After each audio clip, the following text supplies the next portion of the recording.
What's going on, everybody? It's the end of the world. Just kidding. It's the end of the year. How's everybody doing?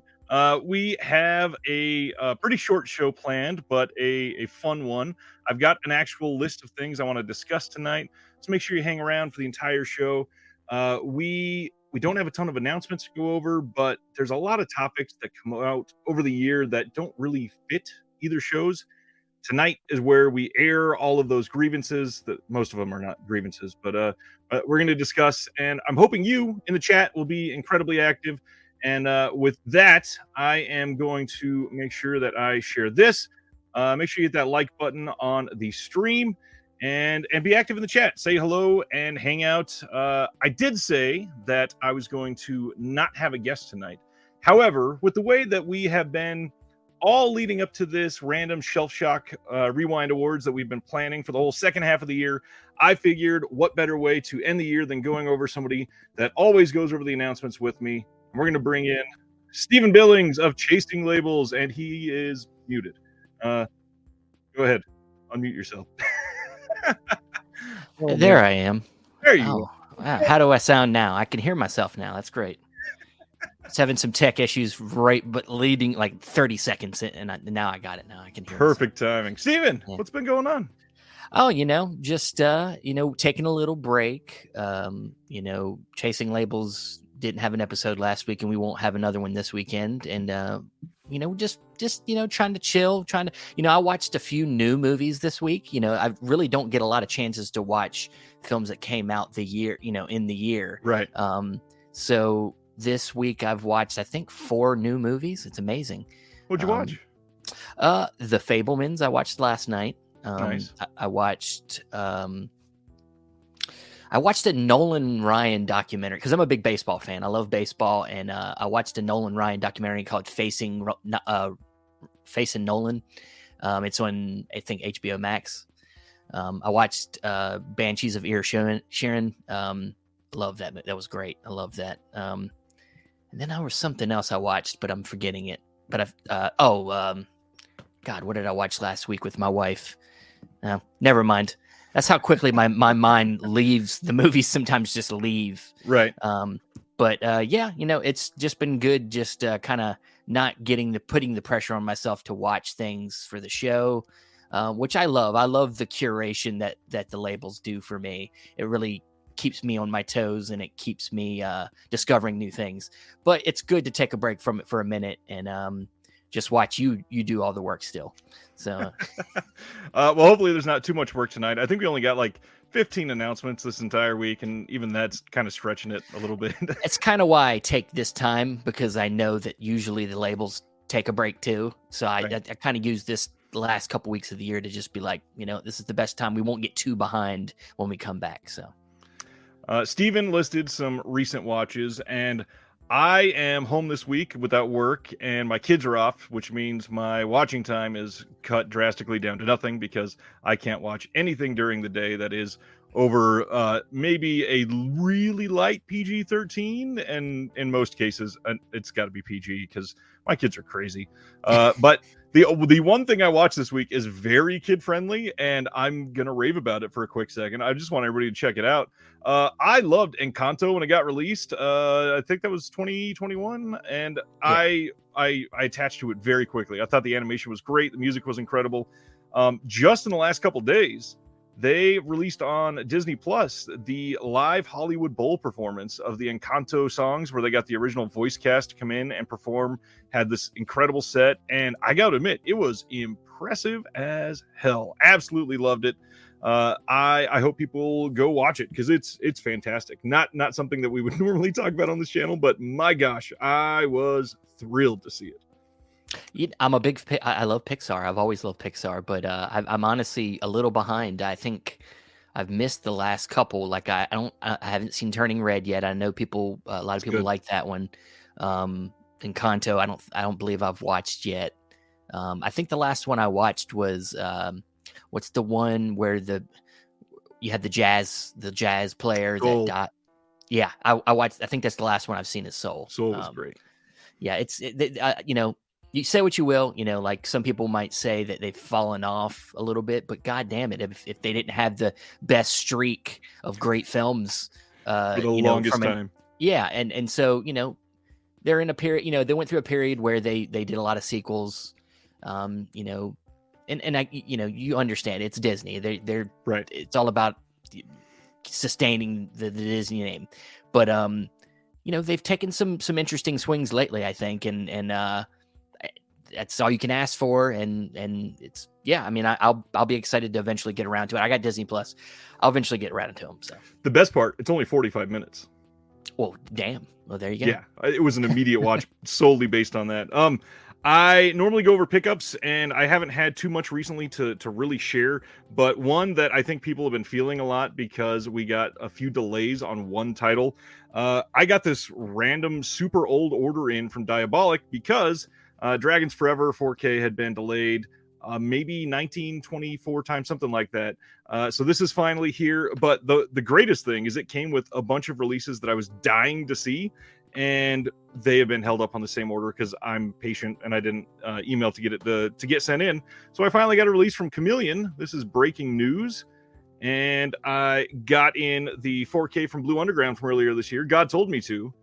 And then rounding out that stack of super old orders, I finally got in Dr. Lamb. And I can watch what everybody else watched like 7 or 8 months ago, and I'm stoked on that. Other things I wanted to share. It was the week of Christmas, so I got a handful of things from family, and I wanted to share. Since my sister is on the stream, I will share. She sent me She's the Man.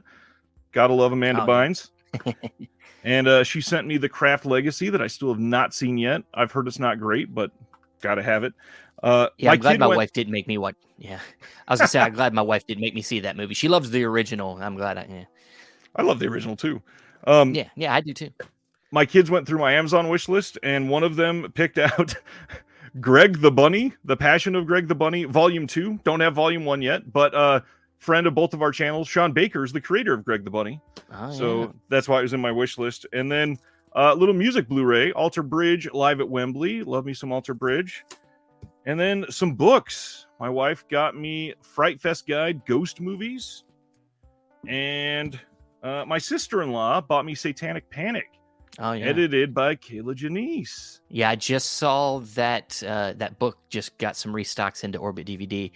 And of course, you know, for me on my end, of course, you know that speaking of books and Kayla Janice, I got my House of Psychotic Women book in. So I can't wait to start going through this because I hear there's like just every page you get, you know, new movies that you've never heard of that you're just like, okay, I got to look into this. So that's my bread and butter when it comes to, you know, I just like to overwhelm myself with movies that I will have to wait years to watch. So, you know, but yeah, I got that in and I'm really excited to get into that. So last couple from my wife, she got me the Patton Oswalt film book, Silver Screen Fiend. And one that friend of the channel, Kat Ellinger, wrote, the original Daughters of Darkness, her first book that she did by herself. And then just some little nice things to show off. I got a Beetlejuice enamel pin and a little trick or treat ornament type thing to hang in the movie room. And then random, but Friday the 13th dice. Nice. Yeah. Nice. That's it, except for this fancy, it's the other way, fancy new light behind me. You can't make out on this recording because it's so small, but it says recording in the disconnected. I thought it was pretty awesome. nifty. I was going to say, I noticed on the videos you recently did, you'd shifted to a corner. Yeah. So the plan nice. has been, I like it. It looks good. The plan has been to move for a little while so that I don't have the exact same thing. But the coolest thing is random light up movie poster. I get to switch out every once in a while, make it feel fresh. And I'm going to check the comments real quick. Josephine is here, friend of both of our channels, going back to New York. Yeah. First time watches. I wanted to shout out, That Thing You Do is freaking incredible. I love that movie. The Day Trippers too. I love music. That's the biggest thing. Let's see. We got Stan Geezy in the chat. What's going on? Bruiser, haven't been able to make a live in a long time. What's up? Antoine and Dustin. Terry's here. I think Cam signed in from Twitch and YouTube. What's going on? Ken and Zach from They Live by Film. Hello. Anthony saying hi to my dog, Asuda. What's going on, everybody? Bren is here. Eric. Dave Jones, what's up? John Peters finally got Shawscope Volume 2. Have you started to dive into that yet?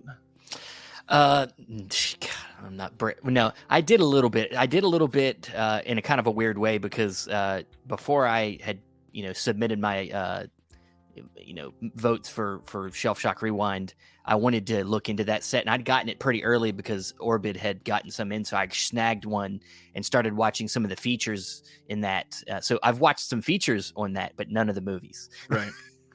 What's going up, Ruben and Dead Sea Life? Hey, Brian is here live. What's going on, Brian? Paul, my friend, and then Blake is here. What's up? Is this the Festivus episode of Reconnected? That, I think, was last week by the Seinfeld calendar. Either way, thank you for being here, Anthony. John Peters, what's going on? Sardis is back, thawed out, and ready to watch. He had a pipe burst in Texas. Hope everything is well there. Here's my sister. What's going on? Let's see. Want to show my kids Prince of Egypt and Mouse Hunt. I watched Mouse Hunt with my kids last year, I think. Amazing movie. Amazing. Yeah, I love Mouse Hunt. It's one of them underrated children. That's going to be definitely an early watch for my daughter. It's so slapstick. It's so slapstick. Nathan Lane is just amazing. Nathan Lane in that time, he was really just underrated. Birdcage and of course his voice work. With Lion King and things like that. I mean, love Nathan Lane. We need a good release of Birdcage for sure. Oh yeah, hell yeah. Bruiser, God Told Me To goes so hard. I can't wait to see that 4K. That's one of my. I swear it's got to be top 3 Larry Cohen for me. Stan, I thought Luca from last year was wonderful and Turning Red was terrific. Luca is great. I loved how much they highlighted the Italian culture there. Brian, what's going on? John is amazed that the family buys presents and not gift cards. Let's see. Greg the Bunny looks like a Spencer pick. It absolutely was. Let's see. Josephine wants to know, are there bunnies around where we live? Absolutely here. Yeah. I think there's rabbits everywhere.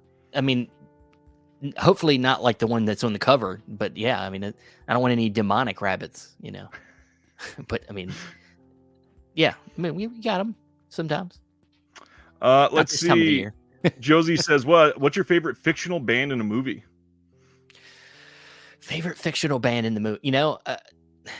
It's hard for me not to say, Stillwater from Almost Famous. Yeah, because it's one of my favorite films. I will say that I really love, because I'm a big fan of Joe Carney's, what I like to call the Love and Music trilogy. I made that up. I coined that, which is Once, Begin Again, and then Sing Street, which I love the band Sing Street in that film. So a lot of great ones, of course, but that's just a personal favorite of mine. But Stillwater's probably the number one for me. I'm curious if it even counts now because they've toured as a real band and played lots of shows, but I have to go to Spinal Tap. I was going to say, I think that's where you're going. I adore Spinal Tap. That's the exact type of comedy I was raised on, so it's certainly my favorite. Yeah. Let's see. Terry wants Meet the Feebles on Blue, please. Hello from my mom. What's going on, Mom? John says he showed his 10-year-old daughter Terrifier 2. Jesus Christ. Wait a second. Did you show her Terrifier 1 first though? Because that's you don't mess it up. Don't show them at no. I'm more worried about that you showed it out of order than you messed up your. No, she probably saw that the day it came out. Yeah. All right, we are going to get into the announcements tonight. Steven's going to hang out for that, but first we wanted to talk about some Shelf Shock Rewind stuff while we got the biggest glut of people. We are just about the halfway point on voting, and we wanted to just remind everybody that it's out there. We have had the ballot up and running for today is exactly 2 weeks. I totally forgot. The day that you were here last was the launch date, so it's been exactly 2 weeks. In that time, we have received literally multiple hundreds of responses. We have multiple hundreds of ballots filled out. It's not a staggering thousands and thousands like I would love it to be, but it is a great amount, and it's nice to see the community engaged.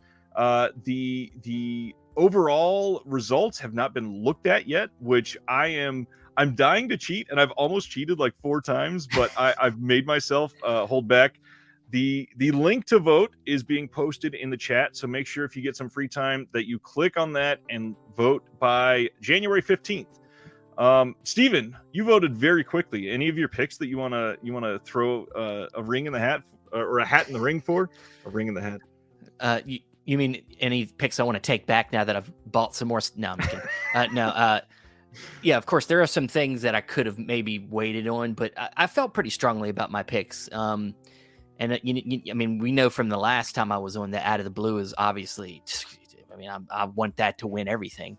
Yep. But I mean, a lot of good stuff. I've been watching the votes coming in, and you're asking me one of my picks for something. Is there something that you want to throw your weight behind to get people to vote with you? God, I already did Out of the Blue. What else should I do?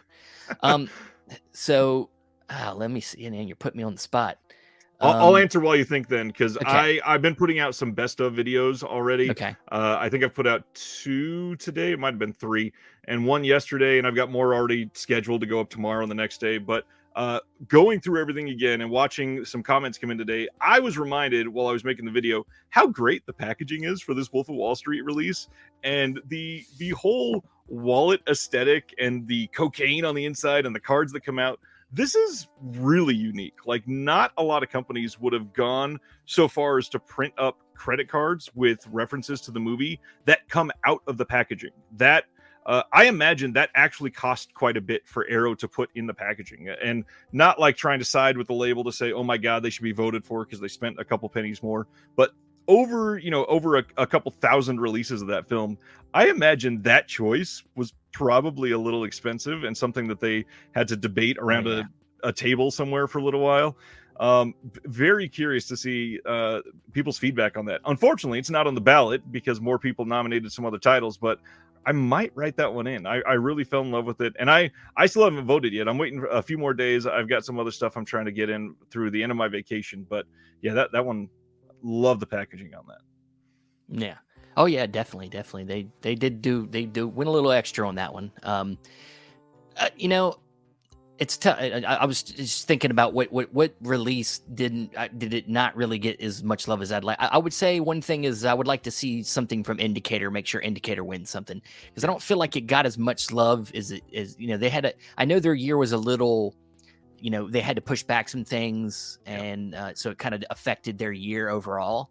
But they still had some great releases. I would say one of the main ones I'd like, it's the whole release overall isn't necessarily the most attractive release, but I really love The Swimmer and the film, and there's a really great commentary on there. And I know there's other great commentaries, maybe even ones that I liked more than this one, but I believe it's Scott Harrison did the commentary, and it's fantastic. I might be wrong. I'm sorry if I am, but it's a really great commentary. I really love that movie, and I love that release. And that would be one that I would maybe champion a little bit. So yeah, I mean, but really Out of the Blue, just whenever. Chester just commented he ordered Out of the Blue based on your recommendation. Oh, fantastic, man. Great. What's going on, Wave? Glad to have you. John Peters tried to vote again, but it did not let him. Son of a bitch. I built that in. The big thing from Indicator is 2 points. One, I really loved their release of Mad Dog Morgan, and that was a little early in the year, and I feel like people kind of forget that it was 2022. The other thing, I feel like if the Santo set had released, even I know that they had some delays with the Joseph and Michael J. Murphy set. I know that caused some mighty delays from them, and you just had them on the podcast and they were fantastic. But if that Santo set had released, and even if Michael J. Murphy had still been delayed, I think Santo would have gotten a lot of love on this. That was definitely, we just had the Vinegar Syndrome Santo Dr. versus Dr. Death release. Yep. So the Santo is on the brain, and I think there definitely could have been a chance that any one of them, last couple releases could have been more. And the other one was the Pemi Organization one was another one that I really loved. They have some really interesting releases, but they just weren't so flashy this year. I wish Indicator would have gotten a little bit more love in the voting, but there's always next year. That's what I feel like. That is true, and we can certainly see this grow year over year. And as long as we get a lot of people to show up for the awards and start sharing this around over the next couple of months, I feel like it still has a chance to be pretty big for the community. If you ever see us post from our socials or from Shelf Shock, or you happen upon somebody talking about it on Reddit or Twitter or something like that, do us a favor and share that post. It does help quite a bit, and one of the ways that we are looking to highlight some of that engagement is to get all of you involved. So one of the things that we are going to be doing is launching the very next Shelf Shock Rewind giveaway right now. So we are going to give until the end of voting. So that way we get this hitting hard. You have the next 2 weeks to do this. Give us a video posted on some social network, whether that's Twitter, whether that's Facebook, Instagram, whatever. Give it the hashtag Shelf Shock Giveaway and give us a 30-second or less video with you standing in front of your collection or with some of your collection, something like that, and explaining why you love physical media. Now, here's what is at stake. The top 5 videos are going to be a part of the live award show. You will get to see your face broadcast to the entire world, and then out of those 5, the top winner will also receive a $50 gift certificate to Grindhouse Video. So it's absolutely worth it. It takes 30 seconds to make a video and upload it. And make sure you put that hashtag on there, and we will see it. And we will internally get some people to look at these and make a choice for those 5 and get you involved in the show and get somebody some more physical media added to that collection. Yeah, $50. I mean, that could get you a couple good, single releases. That could get you a nice box set. That could get you, dude. I mean, that's a gift right there. That's a real gift. And at Grindhouse, that's halfway to your free shipping. All you get another $50 out of your own pocket. You got free shipping on top of that.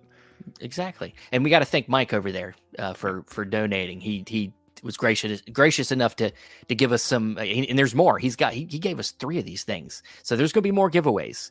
But this one, focus on this one, guys. We want to get a lot of good love going for physical media. This is a chance for us to really spread the love about say why you love it. We show off our collections, we take pictures. This is where you get to speak in your own words. Tell us why. Get emotional. I want to see some tears. So please be as unique as you want to be, but get the collection in there. Give us something interesting. I can't wait to see these. I agree. There's a lot of reasons why people love social media. Hell, I've put out multiple videos talking about why I still collect physical media. So just anything that means something to you about physical media, whether you want to take a video in front of your favorite label section in your collection, whatever you want to do, make it nice, make it pretty, and let's see if we can get this a part of the show. Anything else about Shelf Shock you want to share with everybody? So we're like he said, we got a few hundred votes in, but we need to make sure we're sharing it around, the link around as much as possible. Now look, we don't want to be annoying, so we're not sharing it in all these groups. You could help us share it in these groups, these other groups where some people maybe don't follow us on the social medias yet. So please, if you can share it in some of these private groups, things like that would help a lot. I don't want you to get kicked out of the groups, but that's another avenue. But yeah, we got a lot more. We got other contests and giveaways and things that we're going to do. Another thing, I think we brought it up on another one of the other episodes I was on, that there is going to be another way to get involved with the show itself, where we might do a kind of a behind the scenes where somebody can win an ability to do the nominations to present an award. Yeah. So that's another thing to be looking out for. But we got some other giveaways, we got Blu-rays to give away. We already gave away one. I gave away a 4K of a bird with crystal plumage right out of my collection. I just was like, fuck this, and I just pulled it off the shelf. I was like, I'm gonna give this away. So we're doing that, and so just look out for that. The more you guys get involved, the more this can be fun, and we can do more of this, because the bigger this is, the more this can happen again, and we can keep getting more availability to donations and things, and get everybody's going to get something. It's gonna be fun. Just do it. Not to mention, sharing it around adds to the legitimacy, and we have a lot of Yes. people that we are reaching out to and have already been talking to, and obviously Stephen and myself have already talked to a lot of these labels and people in the industry, so they know us. A lot of them are already happy to be involved, but if they see that this is like a groundswell of support, they're more likely to go, well, damn, like I kind of want to be associated with this just to show that I'm a part of the community. So it's a good thing to do to add to that. Yeah, so some of the labels are sharing our stuff, and that's nice. That's great. Let's keep that going. Let's reach some of the other labels that haven't gotten on board yet. So yeah, we're behind the scenes, we're getting closer and closer, and I start to think more and more about how much more work we got to do, and it scares the shit out of me. But no, I'm excited. We're getting things together. Speaking of getting things together and giveaways, I do want to kind of tease one other thing is make sure you stay around for the whole show. I have another giveaway tonight that is not Shelf Shock related. And if you like physical media, you're going to want this one. So stay around until later. But Stephen, who is also a master of the announcements like myself, we are going to go over the week's announcements, and let's get into that finally. First, this isn't a real announcement. I just want to remind everybody that if you are into the premiums, the crazy steelbooks, the media books from Germany and all that, make sure you're following the Disconnected premiums also on Instagram rather than just Disconnected. Didn't want to clog everybody's feed with both of them and get a whole bunch of releases you're not interested in. So yeah, give that a follow if you are into it. First up, you guys talked about some John Barrymore on the podcast recently. This is Counselor at Law, coming from Kino Lorber from 1933. What do you want to share about this one? Well, I can see already I mean, John Barrymore is a great actor of it, and that's definitely a selling point. But honestly, the other name below that in smaller writings is actually the one selling point for me, William Wyler. Yep. That's why I will be buying this right away, because he's what I would say he's one of my favorite filmmakers of that time. Films like Mrs. Miniver and Best Years of Our Lives. He's just such a fantastic filmmaker that I don't feel like gets. I mean, he gets the love, but between cinephiles, but not necessarily amongst greatest of all time. So I think he's just a very wide. He did it for so long, and he just got so many hits in there. And I believe he did. One of his last films is a great film. I believe Indicator put it out, and it was one with Terrence Stamp in it, and he played like a killer. And it's a good movie. I'm blanking on the name of it, but it's a good one. So yeah, I mean that's what's special about this one is William Wyler for me, and I will be picking that up quick. Obviously, John Barrymore, part of a dynasty as well, and this is just. On top of all that, 1933, really important time for film as we were, getting our footing and all that. So this definitely sounds good. We got a new audio commentary with Daniel Kramer and Catherine Weiler, and yeah, I bet this is going to be a great release. And I clicked away, of course. This last week, I posted an interview with Jerry Chandler of Synapse, and this is one that a lot of people have been asking for a long time when I started doing some of these interviews. And Jerry is a character. This was first off, I had to reschedule this a couple times. Jerry can be a little hard to track down sometimes because of how busy they are. The conversation was wild. We talked about re-releasing some of the old Synapse related DVDs on Blu-ray. We talked about why the Steelbook releases from Synapse cost so much. And somehow this ended with Jerry teaching us about safe words to use in BDSM. So this is a wild interview conversation. If you very physical media related, yeah, give it a listen. Let's start the deeper announcements here. More Kino Lorber, as always. Eye for Icarus from 1979 got announced, and they are standing deep in some of these foreign releases over the next couple months. Like France has been giving so much. We're getting so many Truffaut, and there's a couple collections coming from around that time. Crazy couple months for Kino. Yeah, I'm with you. I don't know nothing about this one, but the dude's holding a gun, so I'm gonna look into it. Good enough reason right there. Yeah. I did it again. You did it again, yeah. that people don't love. I wanted to shout out Mill Creek because the best thing is Mill Creek gives us some budget releases of some decent films. These usually on release are like $8 or $9, nothing crazy, but they are giving us 3 more from their retro VHS collection. They're giving us Fear from 1996 with the thespian Mark Wahlberg. Then The Fan from 1996 as well with Wesley Snipes, the great economist. And Problem Child from 1990 is getting its like 27th Blu-ray release. And this will be probably the exact same studio disc that we always get from them. Unfortunately, Mill Creek doesn't usually get to do their own scans or anything, but they're fun releases at least. Yeah, I mean, dude, you know, I'm with a lot of people. They don't, you know, blow my hair back. But I mean, sometimes there's something that they put out. You're like, okay, I'm just gonna get that because it's cheap and why not? Right. For instance, one movie that I wanted to get for a while that they put out, and I was like, nobody else is putting it out, is Crossroads. You know, with Ralph Macchio. Macchio. I was about to say Mariachi. That was a little bit racist. I don't know why I was about to say that. But so yeah, I mean, they put that out. I was like, I love that movie. I hadn't seen it since I was a kid. I was like, they put that out. I was like, shit, I gotta get that. I don't care about the VHS box, but yeah, you know, it's a good movie. And but yeah, these 3, I've seen Fear. I've seen all 3 of these. I've seen Fear. So a movie I watched tons when I was growing up for some reason. Fear's great. It's sleazy, yeah. but it's fun. Yeah, it's sleazy, but it's you know, a break from the crazy girlfriend. It's the crazy boyfriend that just fucking stalks you and, you know, won't leave you alone and tries to kill everybody.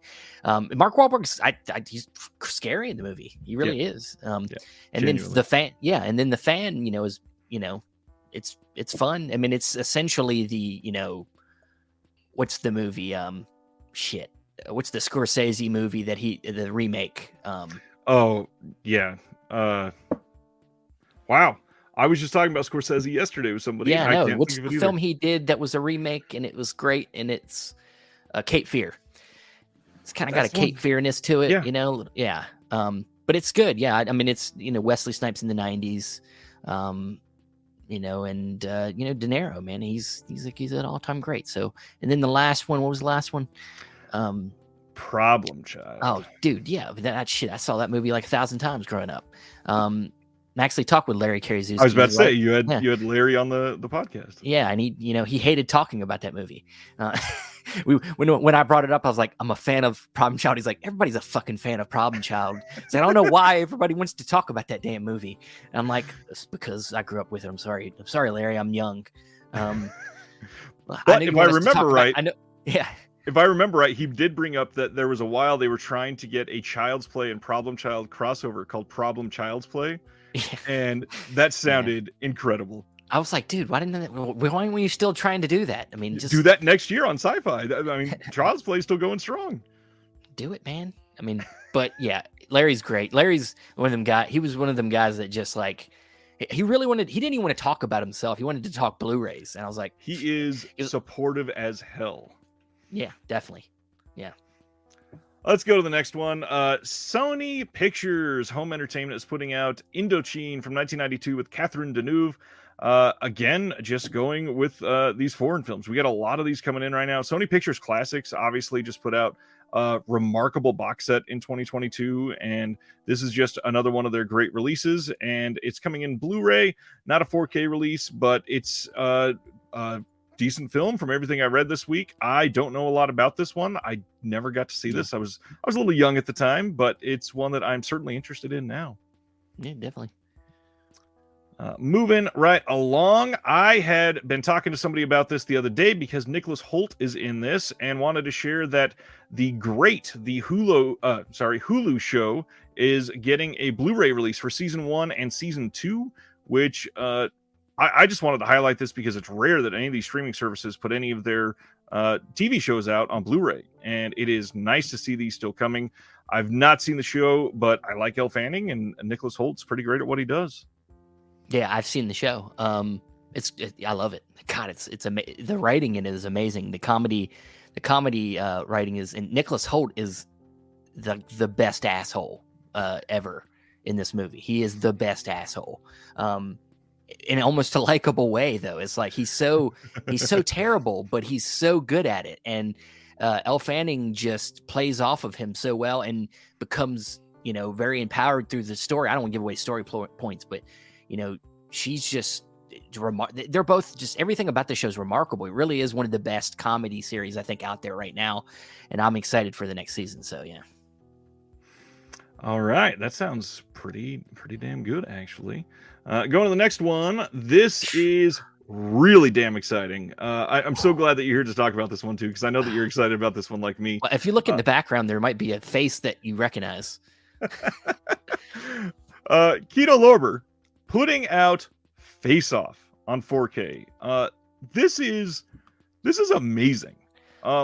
This was the greatest Christmas gift I've had in a long time. Yeah.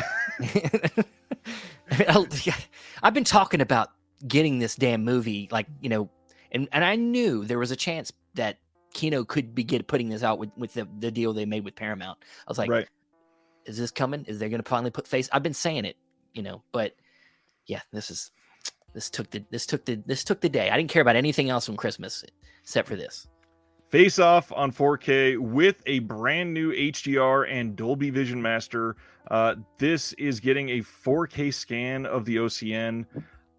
It's hard to ask about anything else because it's a John Woo film, it's a Nicolas Cage film, and to get, first of all, a release of any John Woo film, which we are getting too. We just talked about Woo coming from Criterion, but to get this, I am shocked that Paramount didn't keep this for themselves, first of all. But second of all, this is such a landmark film for the late 90s and for action and for just like bonkers weird how did this get made cinema that I cannot wait to own this so I can see, okay, they actually went through with this, because I'm still worried that this might get canceled at some point, because this is one of those films that we've all been dying to see again. Yeah. What I need, and now, we don't know I don't know that we know what features are on this yet, if there's any new features. We don't know anything. But in my fantasy world, what I'd love to see is a Travolta and Cage commentary, and then they do commentary as the other person. Characters, yeah. Yeah. so then Travolta's playing Cage, and then and that, God, that would be amazing. I can't imagine how much money that would cost in 2022. $20 million to get them both in the room. That's just to get them in the room. Yeah. Oh man. So Zach's excited about this one, says Nick Cage in 4K, always a win. We got Terry says, kind of stunned that Paramount shipped this one out to Kino. Completely agree. Bruiser, still have this DVD my dad bought me at Best Buy back in the day. Amazing. One can dream that John Woo's output eventually gets a 4K. I mean, we have to get the two big ones from him at some point. There's the old crappy Blu-ray that was like barely released for a little while here. They're embarrassing quality. They're not great at all. But it seems like, if this is any indication, there might be some trickling down of some Woo films. Well, we just got the John Woo from Criterion, right? So yeah, maybe more John Woo's coming. Anthony looking for Broken Arrow on the horizon. I would love to see that. And then Hard Boiled and The Killer 4K. Yes, please. This is exciting for sure. Next up, one that is super interesting. I had no idea about this film, but Kino Lorber is putting out the Quester tapes from 1974 on Blu-ray. This brand new HD master from a 2K scan of The Inner Positive. This was a TV movie. And the big deal is this is done by Gene Roddenberry. He did the teleplay. Somebody else directed it, but he was involved quite a bit. And obviously, a big name like Gene Roddenberry, that's pretty damn cool and a nice curio piece. More of these TV films on Blu-ray, please. Oh yeah. And Kino's big on that. They've been doing a lot of good TV films. So keep them coming. Dave wants 2 John Woo box sets, one for his Hong Kong work and one for his Hollywood work. That would be amazing. Probably will not happen, but if only. Dave actually remembers Quester. Nice. Says it was pretty good. Next up, another Kino title. March 14th, we are getting Double Crossbones from 1951. The new commentary on this is done by Lee Gambin, who was just on my channel, and actor film historian Gary Frank joins him on that commentary.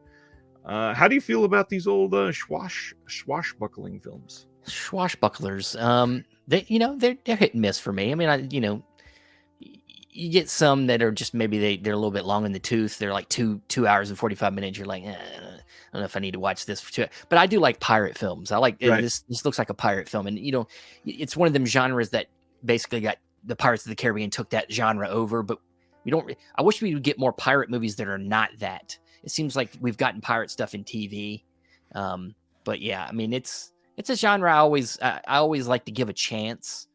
But sometimes they get long in the tooth for me when it comes to like all the stuff between the action. Right. So I mean, stuff like the Seahawk. I believe that Warner Archive put that out. Stuff with what's his name, Mr. Errol Flynn. Errol Flynn, yeah. So a bunch of Errol Flynn's stuff, that's fits in there is stuff that some of that stuff I like, some of I don't. It's we'll see. This might be one I have to try to check out before I buy it. That's why this one's exciting, because first of all, it's 76 minutes, which means they had to make it lean. And the description here talks about hilarious mishaps. And for a 1950s pirates film with hilarious mishaps, I love some of the old slapstick stuff from the 50s and around that time. So yeah, I'm curious about this one. We just talked about this a couple weeks ago, but Zach wants to remind everybody that Black Sails is perfect, and you should watch that show. All right, fine. Whenever I get a chance. This one I wanted to really highlight because of the names associated with this. February 21st from Lionsgate, we are getting The Price We Pay. This is from 2022. First off, has anybody in the chat seen this yet? Because I have not heard of anybody that has seen this film. But the big thing, Emile Hirsch is in this. Steven Dorff is in this. And it comes from a filmmaker that I adored one of his big films. And that is a name that I'm most likely going to butcher here. Ryuhei Kitamura, I think is how you say it. But he's the one that did Midnight Meat Train. Did you ever see Midnight Meat Train? Oh, yeah. With dude from Gone in 60 Seconds, big guy. Yeah. That movie's cool. I like that movie. Yeah. That and Bradley Cooper. I mean, that's a big deal. Yeah. Well, I like both of these actors. So, and the dude Steve Dorff's got my name. I mean, of course I like him. His name's Steven. I'm on all Steven's sides. That's all it takes. Yeah, that's all it takes for me. Steven Spielberg, Steven Soderbergh. I mean, there's a lot of great Stevens out there. I'm waiting for somebody in the chat to name one that's awful. I'm sure there is. I'm sure there's a serial killer named Steven. I'm sure that I'm not thinking about. Next up, another TV show getting a Blu-ray release that we don't hear about all too often, and really want to highlight those with all the changes going on in streaming world lately. Warner Brothers putting out Longmire on Blu-ray, which this one is almost an accomplishment in itself because it was canceled, and then Netflix picked it up, and they're putting out the entire series, which means Netflix is on board. They're actually coming in and getting the entire series run put out on Blu-ray, which is great. I'm stoked that they are doing this. I've never seen Longmire. I'm cautiously interested in checking it out. I like a couple of the names associated with it, but it's not a super interesting genre for myself. What about you? Yeah, I've seen Longmire. It's not like you said. It's westerns, especially modern westerns, are some can be a little bit overly melodramatic. So sometimes they're not as interesting for me, but this one's kind of got an old school feel to it. Small town sheriff and the main actor, I don't know his name, but he plays it off really well. And Katie Sackhoff is also in the show, and she's really great. So yeah, I mean, I would say it's just a more dramatized version of Walker Texas Ranger, if you like. No, not necessarily, but it's a decent show. I think it kind of played itself out near the end, but it's still a decent show. Makes sense. Wave wants to highlight the commentaries on these new releases. Keep them coming because they add so much to these films. 100% agree. Paul says Midnight Meat Train sounds like a Vinegar Syndrome Picarama release, says the big Clive Barker fan. Justin, we were talking about that last release. If they would have invested $20 on the poster, that movie probably would have done better. And it was not great. I fully agree. Sounds like a great porn title. And Sarda says, if Netflix makes some money, maybe they will release some more interesting series they've shown. I wish that were the fact. They absolutely have a lot of stuff that people would love to own without actually getting Netflix. Oh boy, this story. Speaking of printing money, Disney thinks that they can just print all of the money ever, and they are releasing a line of Disney 100 releases in 2023. For those that don't know, 2023 is the 100-year anniversary of the opening of Disney Studios, and to commemorate it, they are releasing a series of these steelbooks that look like the tins that they did for the animation releases 15, 16 years ago or whatever. And I don't know what it is. It might just be me. These don't seem to be very appealing to the eye. The inside of the steelbooks look great, but the steelbooks themselves, I'm a little worried about. You got a comment? God. First of all, like you said, what the fuck are they doing? Why do we need to do another one of these damn releases? Like, I'm getting so sick of anniversary releases. I'm so sick of like platinum. They're going through every damn, fucking stone you can think of as the name for the next like, guys, let the release breathe for a while. Like, let it be a thing. But like you said, and also the aesthetics, like I agree with you. God, these look ugly. These are damn. The worst part, these are not even like brand new releases that we know of. These are the same 4K discs that they put out, just in another new collection. And the titles that they're leading out with are Frozen, Encanto, Moana, Toy Story. I mean, look at how terrible that is. God damn it. The Lion King and Coco. Now, nothing against those films. Those are genuinely all great films. I did not love the look of the old tins, but even those looked better than these that you're trying to commemorate with. This is not a great move. I do like that they're putting stuff out to commemorate the anniversary, but do something different with the releases at least. These will most likely be Best Buy exclusive 4K steelbooks, and they just will keep churning them out if people keep buying them, I'm sure. Yeah, Disney's only interested in propelling more the same stuff. Like they just want to make sure that you remember that they're still there, and we do because you're fucking everywhere. Yeah, like you literally own everything. Everything, yes. Another thing that is there's no previews yet for the actual boxes, but it appears as if they are going to be releasing the original Star Wars trilogy in 4K steelbooks in the US, and they are not going to be the original versions, so don't start jumping up and down for that. But they are likely going to be the exact same steelbooks from the UK that were released like 2.5 years ago, and everybody's had them for years. That's giant steelbook collectors. They look good, but oh my gosh, like, come on. They must have found them in a warehouse somewhere. They were like, shit, we'll just put these shits back out. Yeah. I like this. Brian says, put them back in the Disney vault and keep it there. I can't agree more. Let's go on to the next one before we all just get bitter. Kino, keeping it coming from 1938. We are getting Thanks for the Memory with a little-known actor named Bob Hope. This gets a new commentary by filmmaker and historian Michael Schlesinger. Again, black and white, 75 minutes long, and romance and a good old-fashioned love song can save the day in this witty, charming romp through the minefield of marriage. I know nothing about it, but Bob Hope is pretty damn funny. Yeah, he's a blind spot for me. They've been putting out a lot of Bob Hope lately, and makes me want to kind of start looking into it. And this one's about marriage. I'm a sucker for either usually depressing marriage movies for some reason. I'm into that. I don't know why. I like a marriage story. I like the Before trilogy. I love movies that. Well, the last Before. I love the last Before movie. For some reason, seeing that marriage just get torn down at the end, I love it. So I'm a sucker for them. So maybe this will be a funny version of that. I don't know.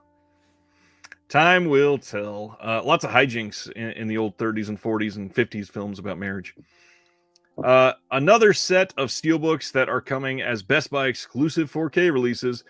These are the Rocky series, and again, we don't have even super high quality images yet, but these look to be just really not great looking Photoshop jobs on these.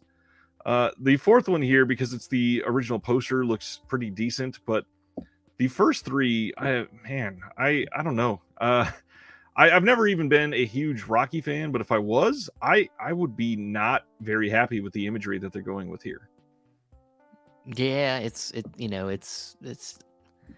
It's pretty simple. It's a little too. I mean, it's a little generic for me. But yeah, I mean, I would say I'm a pretty big Rocky fan. I've always really liked it. I grew up on the films. My dad inundated me with Rocky my whole life, and funny enough, I've never really owned these movies, probably because I watched them so many times. Right. I think as a family we owned a set, but once I moved out, my dad kept the set, and I've never rebought them because I've seen them probably all at least fucking 30 or 40 times. So I'm interested in getting these in 4K, but I don't know about this. Yeah. I might wait until they re-release it again. Somebody re-releases it again in better packaging, or just maybe a set. Like, I don't need single editions of this. I'm even though I don't love 5, or I don't really even love 6 that much. I'd still like them in a set. So maybe that'll come later. It is Warner Brothers, so it's very possible that even when these come out, they also put out just a 4-pack of the first 4. But also, why only the first 4? It's really odd. I think amongst people that I think it's generally thought that nobody likes the 5th movie. Well, yeah, but still. And so, to put it out by itself, they're like, well, nobody's gonna buy that shit. So that's probably why. But if there is a set, it would break it for it would. I wouldn't buy it if it didn't have everything, because it's part of the legacy. It's part of the story. Even if I don't love it all, there's still things about the movies I like. I mean, I like the cheesy workout scene in Rocky Balboa. It was terrible. But I like watching it because it makes me feel better about myself. And then Rocky 5, you get to see Rocky hit Don King at the end, and he was like, I'll sue you. And he's like, sue me for what? And then he hits him and he knocks him in the car. And then that's, Tommy Gunn. And there's some things about that that's fun. And I'll say Creed is great. I genuinely like Creed so much. I'm sure they won't even connect them. If there's a set, they won't even connect. My wife's popped in the room. Hey, wife. But they won't connect them. Them movies are going to be totally separated, I think, if they ever put out a set for them. Plus, of course, the third film's coming out. So whenever that gets released, I wonder if there's going to be a kind of an ending to is this going to be a trilogy, or are they going to continue past 3? I don't want to get us on a tangent, but I'm excited to get these movies, but not these editions. So I would agree there fully. And more of these old timeless films on 4K. Big fan of that. Speaking of timeless, this is one that shocked the absolute hell out of me. Sony Pictures is putting out Ring-a-Ding Rhythm from 1962, and anybody that has followed like film history and some of the other production companies might recognize this as its Trad Dad, which was the first film released by Amicus Productions way back in 1962. Like, how is this getting a release in 2022? I'm not complaining in any way, but oh my God, that's amazing. Yeah. I mean, I don't know anything about this, man. You have to talk to me. I know that I saw this at least once when I was younger. It's mostly let's see, their copy is pretty good. Richard Lester directs the singular British musical extravaganza, which is why I loved it. I always loved the musical shows. The pop culture explosion reveals a generation gap in a small English town when the mayor forces a teenage hangout to stop using its TV set and jukebox. A pair of crafty local teens, Helen and Craig, counterattack by trying to put together a festival that will demonstrate the merits of traditional jazz and rock and roll. While trying to enlist disc jockeys for the jazz show, they hear such talents as Del Shannon, the Dukes of Dixieland, Gary Bonds, the inimitable Chubby Checker, Gene Vincent, and many others. And it's just a big celebration. I love it. Yeah, that sounds cool. I mean, I'm have to check this out more. Zombies Ate My Arm. Can't believe I've seen this one. TCM has aired it. Nice. We are already almost at the end of this. Kino Lorber putting out Tomahawk from 1951. This is another classic that they're bringing. Another new commentary with Lee Gambin, like I mentioned earlier, with film historian and actress Rutanya Alda. This is 82 minutes long, and yet another one that I have not seen, unfortunately. Me either. I'm hoping this is the prequel to Bone Tomahawk, which is a great movie. I don't know. I'm just fucking. I don't think Van Heflin is getting eviscerated and torn in half in this film, sadly. Well, probably not. And the last thing is talking about tonight. So that's it. That's literally all of the announcements. A lot of the labels they take these last couple weeks of the year off, and it shows. There's not a lot of great films getting announced here. We get a lot of those starting in the first couple weeks of January, so we're gonna be hitting those pretty hard. Also, there's not a lot of releases that come out around this time, anyways, because like the Tuesday a couple days ago was not super heavy. The biggest title was Halloween Ends. I will share, just in case you've missed them, what is coming out next week, which again, not all that much. We got The Adventures of Baron Munchausen from Criterion that is getting released. The big Warner Brothers smash hit Black Adam is coming out next Tuesday. Pray for the Devil on 4K is coming out next week. Sergeant Riker from Kino. Armageddon Time, the Anthony Hopkins and Anne Hathaway joint, is coming out. And then Memories of My Father from Cohen Media is the last one that seems to be a title that would be of interest for this group. Well, I mean, I haven't seen it yet, but I do want to see Armageddon Time. I know that's I believe that's directed by James Gray. Yep. He's a director I think's pretty underrated, so I'd like to check that one out. But other than that, yeah, Black Adam. I watched that crap. Yeah, it's I haven't seen it yet. John says he liked it. I'm sadly very behind on the DCU, which now it looks like the DCEU is done with anyways. So doesn't matter. It's a shit show over there. But I hope they can get it figured out. I mean, I'm not like super like not that I hate comic book movies, but it's just it used to be like the center of my attention, and then I got so tired of it. So I've kind of like, I preferably pay attention to it, but not full front anymore. But I hope, I hope that Flash movie comes out and it sounds like it'll be fun, and you get to see Keaton come back as Batman and things like that. And, but yeah, James Gunn's taking over DC. Maybe that'll be good. I don't know. We'll see. I like James Gunn. I think. Oh, I love James Gunn. Yeah.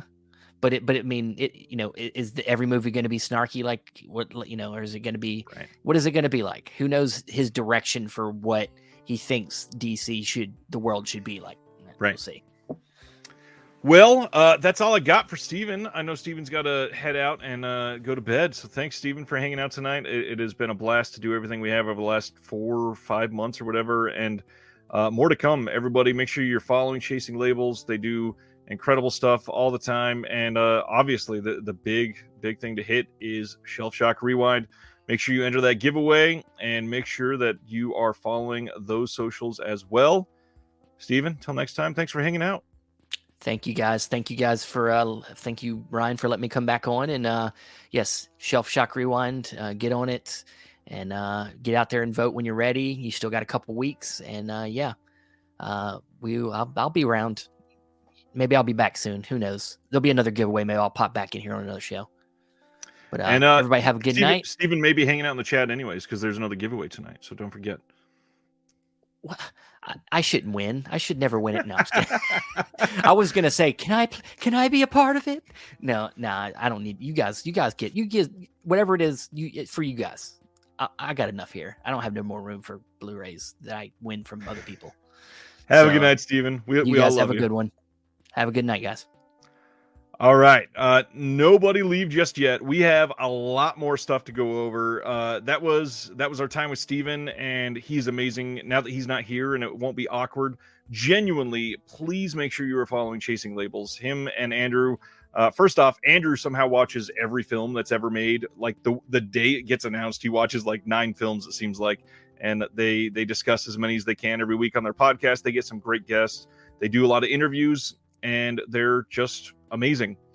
Now the fun part. I've got a lot of stuff to discuss. As I said, there's a lot of things that are not easy to sort of shoehorn into other episodes. So what I have been doing is keeping a list of things that I wanted to run down at the end of the year, and I'm looking for a lot of engagement in the chat. Make sure you're hanging out. Make sure you're giving a lot of comments. Make sure you're making your opinion heard. I'm curious to see what you all think about a lot of these topics. So the first one, I wanted to make sure that we were leading off with some respect on some name.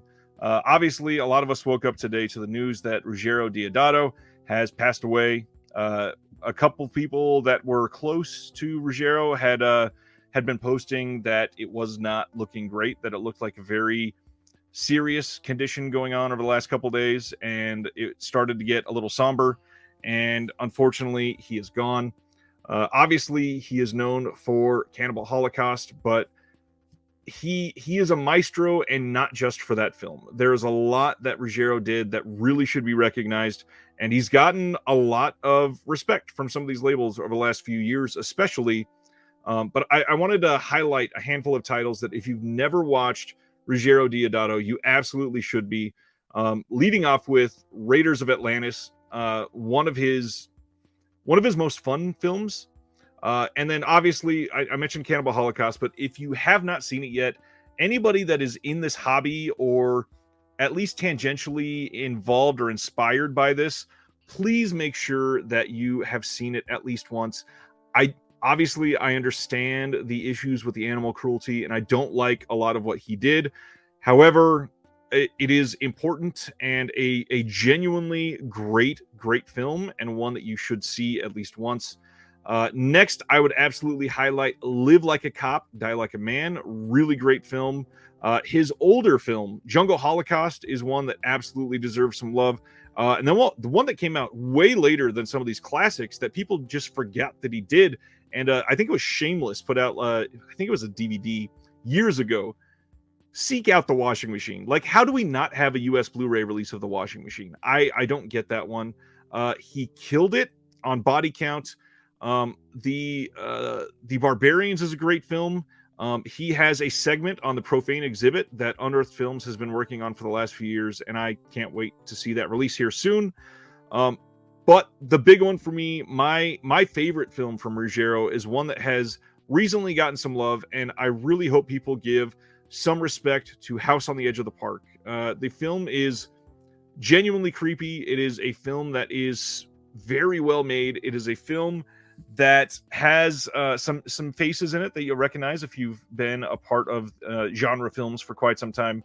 But this is one of the big names. This is like an Argento passing away, genuinely. He had a major impact on genre films for decades. He has continued to be involved. He's continued to put out films for a very long time.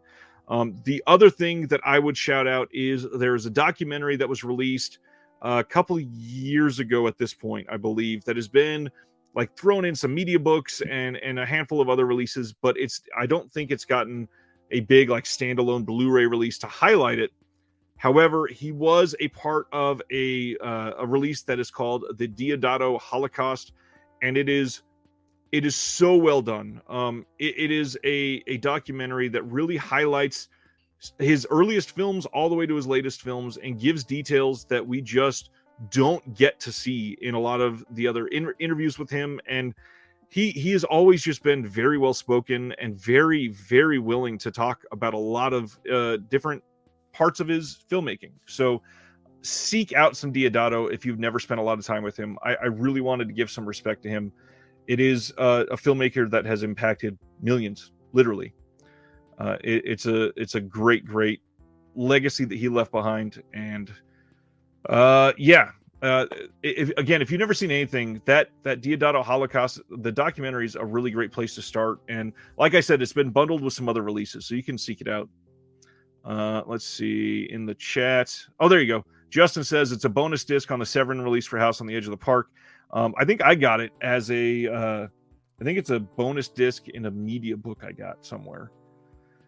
Let's see. House on the Edge of the Park is a socio-commentary on class divide mixed with Last House on the Left, literally with at least one of the actors. Ballad and Blood was awful. Yeah, everybody's got some bad ones. It wasn't good. Let's see. Cut and Run, that's another one I did not highlight, and you are absolutely correct. Dude was so baller, he was almost indicted for murder because his film was so convincing. He literally had to take the actors to court to prove that they were alive. That's amazing. Lots of love for Live Like a Cop, Die Like a Man. Amazing. John says Cauldron might do one of his obscure films next year. Very nice. And Flickering Waves sounds like House on the Edge of the Park should be one to seek out. Seen Cannibal Holocaust and Raiders of Atlantis. Nice. Next, I really wanted to highlight something that has been very impactful for me this entire year. And this is a really great time to reflect on it because it's the end of the year. It's a natural time to reflect. Uh, I don't know how to say thank you for this, and I don't know if you all are just amazing. I haven't really had to do a lot of moderating, but this community has been genuinely special. Most places on the internet turn into a cesspool rather quickly. We have seen that you guys leave mostly positive comments, which I'm fine with criticism. Nothing wrong there. But you guys are nice to each other. Even when I post announcements and people are in the chat talking about Arrow, there's usually not a lot of nothing for me this month. When are they getting back to their horror roots or whatever? You guys are just amazing. Following this channel, following our socials, you guys have done a lot of stupendous positive work for the community, and I really wanted to just thank you and highlight that. There is no feat as amazing as watching a part of the internet not devolve into racism and infighting, and it's been incredible.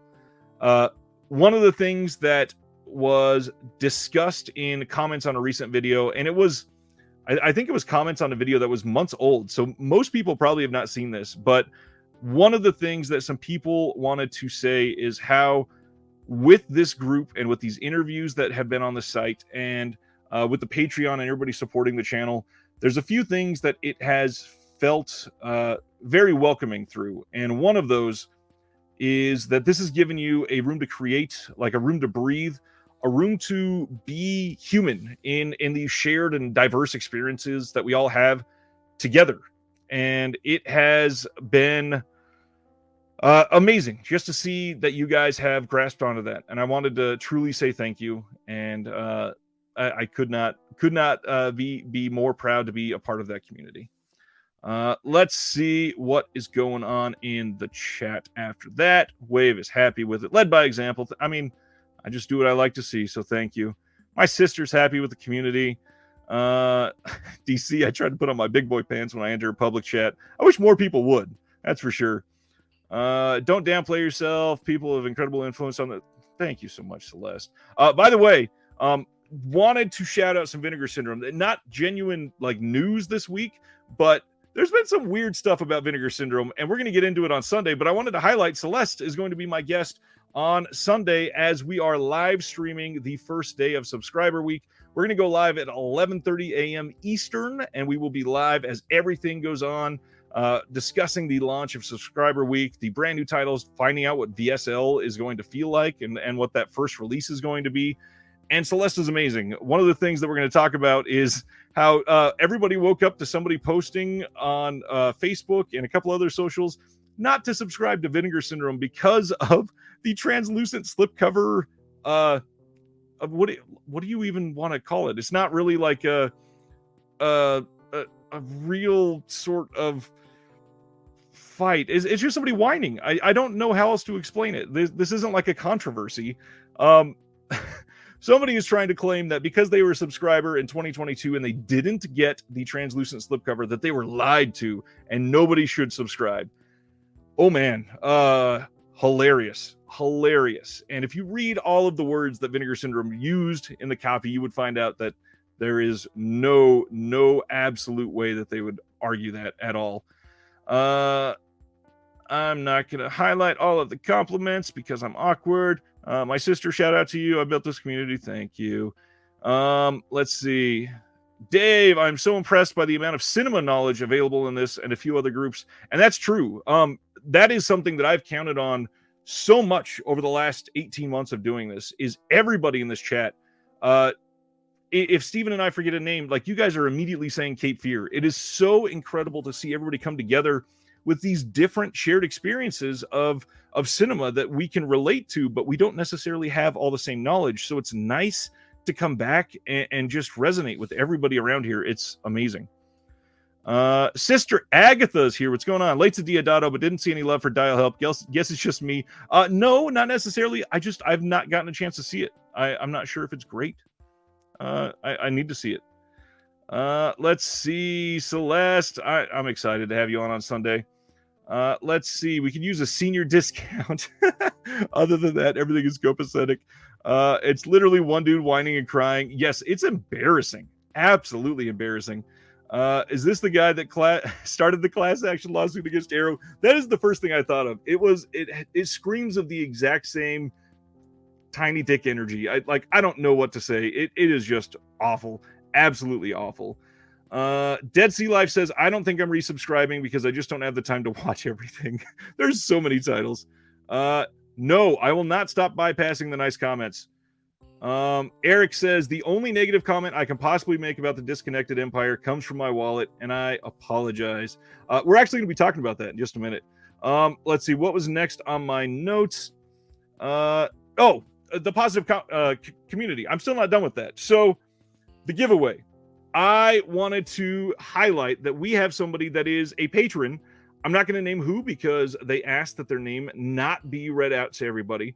But we have a lovely patron that wanted to donate something to a giveaway for this channel. And it is not like a small, cheap prize or anything like that. This is a high quality, brand new 4K sealed release of one of my favorite releases of the year. It's not this exact release, but it's the same. This is just a different version. You all know how much I love Robin Hood, and I love this release. I think it looks great in 4K. I was stoked to hear that we had somebody offering to give this away. So I'm going to show you a picture of what we are offering for giveaway tonight, and this is it. This is a picture of the release. This is the 4K limited edition release of Robin Hood and the Prince of Thieves. And this is up for offer tonight to anybody who is the first person to get my trivia question about this film tangentially correct. Now, I love this movie, so I'm so glad that they reached out with this. This is a film that everybody should see and look back with a sort of nostalgia. It is such a fun movie. This is going tonight. Whoever wins this, you're going to have the choice to have the person that is giving it away, have them send it directly to you. Or if you don't want somebody else to know your address and you, for some reason, trust me more, they can send it to me and I will send it to you. But if you win this and I say that you've won, please check the description below. You'll find my email. Email me and I will get it sent out to you, whether it's from them or from me in the next few days. But here it is. Everybody ready? In the chat, this is the question for the trivia to win this. Here we go. Alan Rickman, who you see on the cover of this right at the top with his glorious, glorious role that he is in this, he was so unhappy with the terrible script for this film, he thought it was terrible, that he sat down with some of his friends in a Pizza Hut to rewrite some of his lines. After all of that, what did Alan Rickman go on to win for his performance in Robin Hood, Prince of Thieves? In the chat, let's see if anybody can get this. And if you know Alan Rickman, you might be able to pull that one easily. What did he win for his role in this film? Somebody's got to get it. It's not an Emmy. We actually do have a winner already. DC won. Alan Rickman won a BAFTA for his performance in this film, which is incredible. For those that don't know, that's a British award, and it is genuinely prestigious, and I'm glad that they gave it to him. DC, you won. Congratulations. If you would be okay with them sending it to you, just send me an email with your address. If you'd rather I send it to you, let me know in the email. But in the description below, you'll find my email address. It's disconnectedmedia@gmail.com. Either way, send me that over with your address and we'll get it sent out to you in the next handful of days. Congratulations. Thank you. That is amazing. I'm so glad that we're going to get that to somebody that wants it. And based on your comment, you look pretty happy. Congrats. Now, let's go on to the next thing. Obviously, as we were going through some of those compliments, you notice I breezed over all of the positive comments, and there's a reason. I've discussed in some of my interviews on here before, primarily with Kat Ellinger, we really hit hard this feeling of imposter syndrome, and I've dealt with that for a long time. I also struggle pretty mightily with pretty hardcore depression. And I really wanted to share that just being able to come on here week after week with all of you, it was amazing to have these moments of genuine happiness, and it is reflected by being able to come here and just spend time with you guys. Obviously, living a life where I have a job that I don't love, that is my day job, and to have two kids with special needs and a lot of other random crap going on. It is difficult to fight through that sometimes, and to continue making videos for you guys, to continue being a part of this community. It has helped so much to keep me motivated, keep me on track, and just genuinely making me happy. And the little bit that I've been able to help some of you that have reached out and asked questions and just made me feel like I'm somebody that you can count on. It has been an astonishing year for that, and I just wanted to say thank you for being here. The next thing I wanted to say is something to protect all of you, because it feels like this has started to be something that we're seeing in the community right now, and that is this idea of collecting fatigue. Now, it being the end of the year, it is very, very easy to reassess everything. So take this moment for yourself and let's discuss this. Collecting fatigue. Obviously, I have too many films. I have too many releases. I have stacks. You can't see it because this is the pretty side of the room. I have stacks in my window of films that I have not been able to watch yet, just because life is so busy. It can be fatiguing. I don't understand how I'm staying inspired to do this except for this community. But one thing that you can do to fight that is to reassess everything. The other thing I wanted to caution against with this conversation is the idea of the classic Keeping Up with the Joneses. You do not have to be a part of the game of trying to top another person's collection. You are able to collect just what you want to collect, or not collect anything, and just still love film. And please come hang out with us just because you love film. You don't have to have any physical media to be a part of this.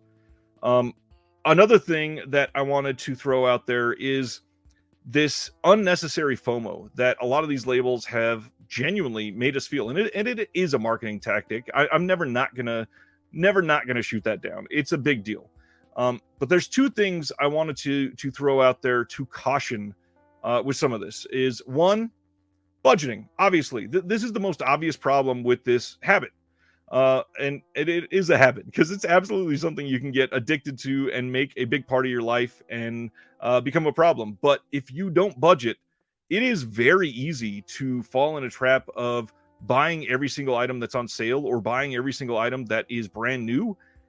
And you are like, I hate to use this type of word for this, but you're literally going to end up possibly killing yourself. Like, there's so much that can be a problem for you in a way that genuinely can negatively affect your life for decades over physical media. And that's just silly. So the thing that I'm going to suggest, change it up. It is something that I am looking to do over the next year. Not in any like major ways. I'm not getting rid of my collection. I'm not changing up the channel entirely or anything like that. But every once in a while, you gotta do something different. And one of those things that you can do is simply just to reassess what you own. And do you need to own it? Do you want to own it? Do you and that's it might sound like a silly question, but you own it. Do you genuinely want to own it? If not, give it to somebody else. Sell it. Do something to help your life out. The other thing, reassess in a way that can challenge you. And that's where I wanted to talk about challenging yourself with art. Before I dive into that, let's look at some of these comments, because there's been a lot coming in. And again, wanted to make sure that you guys all feel a part of this tonight. So, DC, the winner tonight. I got to say, Toyed Forever is starting my own channel, but the idea of dealing with trolls just stresses me out. So my hat's off to you for enduring and putting in all this work. Honestly, it's not been so bad for this channel. I admin a couple of the Facebook groups that are for collectors for certain labels and buying and selling, and I try to help people through transactions so they don't get taken advantage of. That is where the drama and the trolls come out, and it gets bad. Let's see. John, you know the stuff I've gone through. Divorce, loneliness, depression has hit me hard lately, but Blue gets us through. And in a way, it absolutely can. So just like I said, reassess and all that. This might be the thing that makes your life feel fulfilled. And just coming and being a part of this community can be something that can make you happy. And as long as you're not hurting yourself or others with those purchases or with the films that you are watching, there's nothing wrong with it. Enjoy your art, ingest it, be cultured, find something that you love, and envelop yourself with it. My wonderful sister, so proud of you for everything you've done this year, from this channel to simply surviving. Love you more than you know. I appreciate you. Love you too, Courtney. Wave, I have depression too, and it's very difficult to just live sometimes. Amen. Proud of you for staying strong and pushing through. You're awesome. Thanks, Wave. Dave, I am too. Dave says, I'm actually surprised I have the time to do this. I don't know how. I genuinely just, I don't sleep sometimes. DC says, truly the pre-Black Friday VS chat was one of the best times. It really has been this year, before both of the sales have been great. Zach says, thank God I'm poor and can't get fatigued. Yeah, absolutely. Bruiser, glad to hear this is as valuable for you as it is for all of us. Thanks for fostering such a great community. Wouldn't be fostered without you all.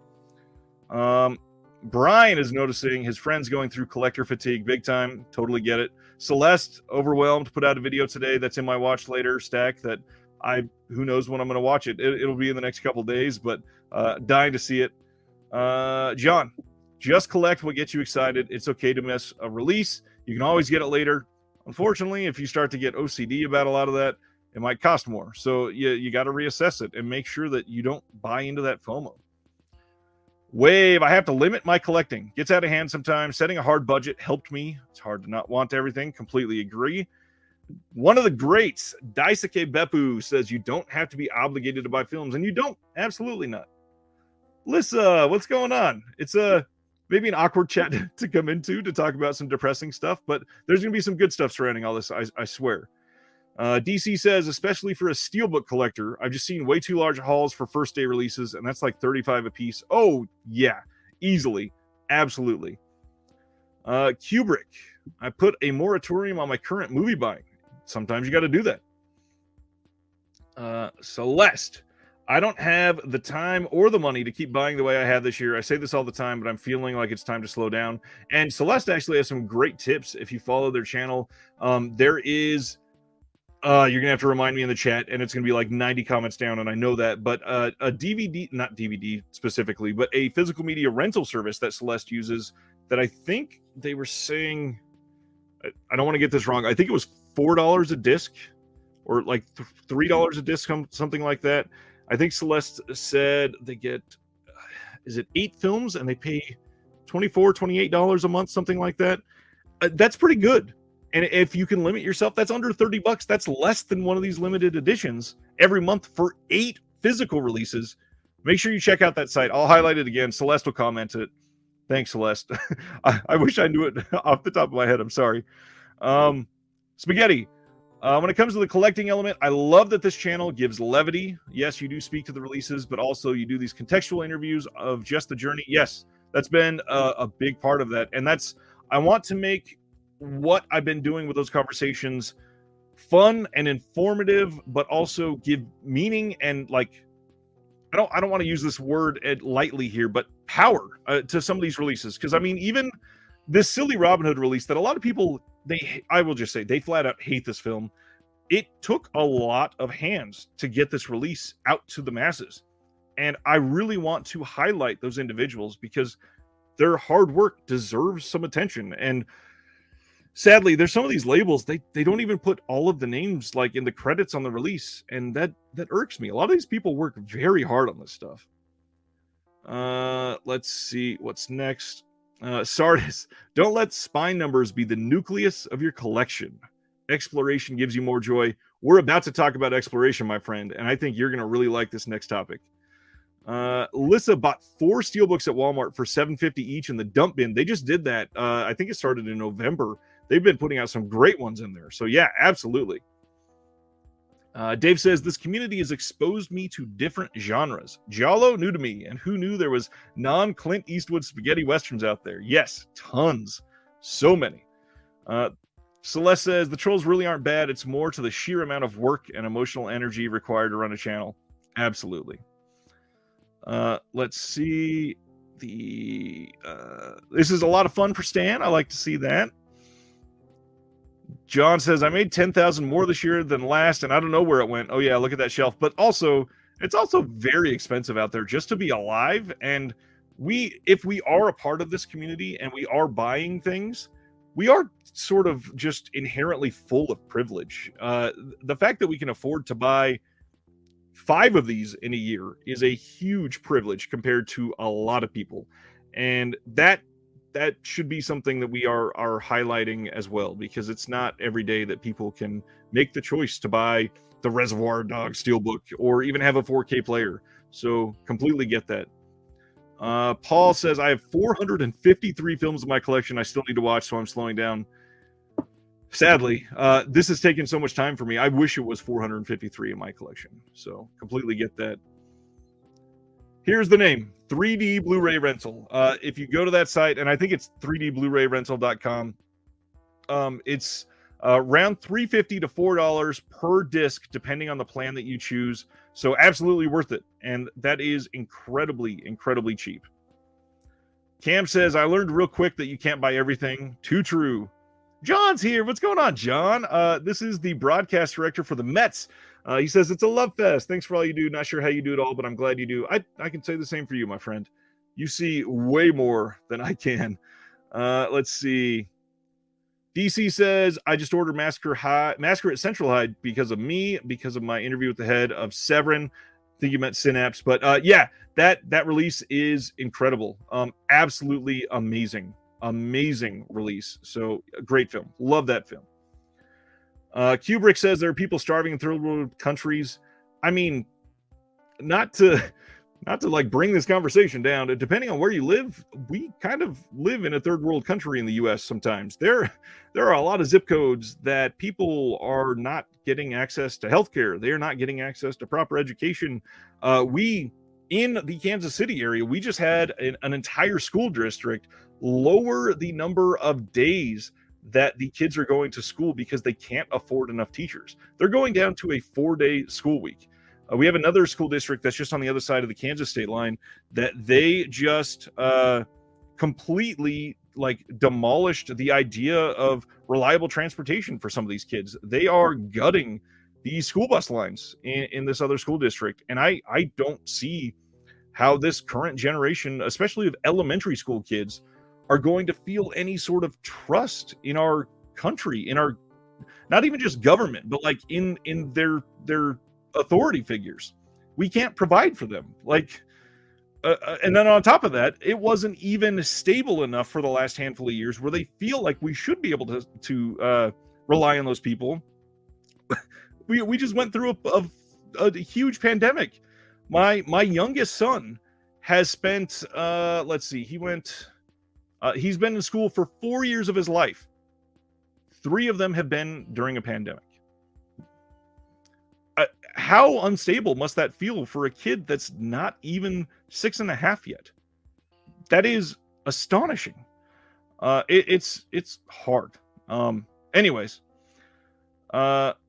Oh yeah, some people started saying it. There's people starving in America. Absolutely. Kubrick, I work at a library. Get some DVDs and Blu-rays for free or cheap. Absolutely, one of the best things that people can do is to support local libraries. And even remember that even just renting from a library is actually a way of financially supporting them, because the more things that get rented from a library, they see it as being used, so they give more money to that library. And that's just how it works. So keep that in mind. Completely true. Let's see. America better not be going Cat 3 in real life soon. Yikes. Too many people in charge that are in it for themselves rather than the people who elected them. Too true. There's a lot of stuff that needs to be fixed. Completely agree. Planet Mondo, Flint, Michigan doesn't have clean water, but the one guy on Facebook is complaining about slipcovers. Oh man, that is bravo. That is a great comment. My gosh. All right, let's go on to that was perfect, Mondo. Let's go on to the next thing. And one of the ways that I am going to suggest changing it up for yourself, and this was really difficult. I've been trying to shoehorn this into some of my interviews for the last like 5 months, but it just does not work when I have this whole idea in my head to discuss it in a way. But I want to talk about challenging yourself with these films.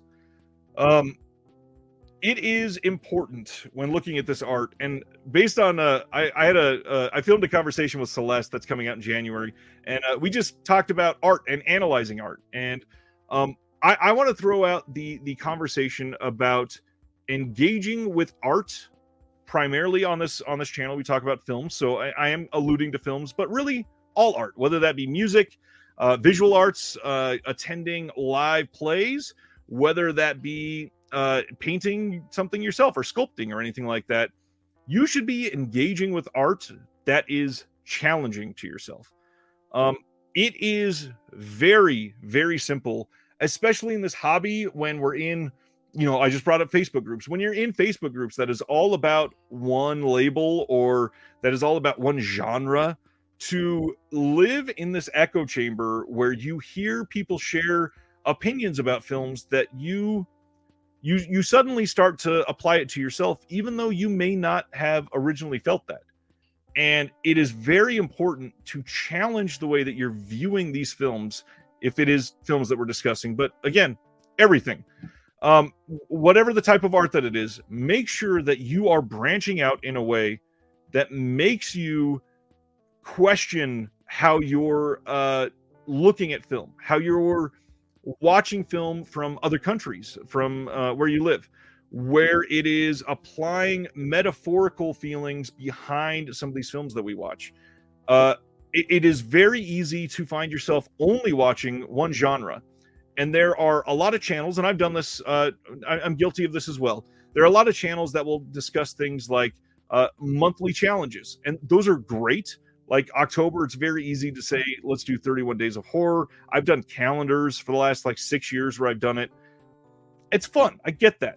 But make sure it's not 31 days of horror and then the rest of the year is only horror as well.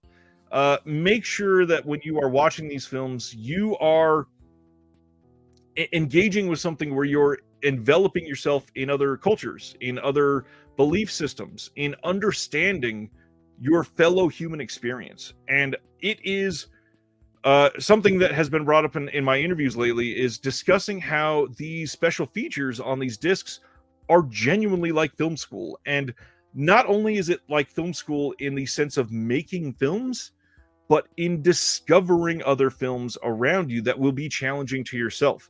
We have had so many comments this year around things such as the Sight and Sound poll, where people are on complete opposite ends of the spectrum. This is the perfect list. Jeannie Dielman, or however you say it, that I've never seen, and I will fully admit to that right now, is a challenging film, and it should be. That's the way that it should be, the very top of this list. Everybody should get used to that. But then there's the other side of the spectrum that is the people that have seen those films and are looking down onto people that have never heard of them. Neither one of those are the right answer, and there is no real right answer.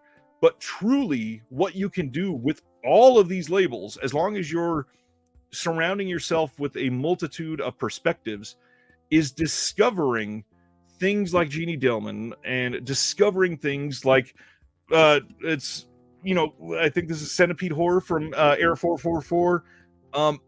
There are lots of films that many of us will literally never see. Tons.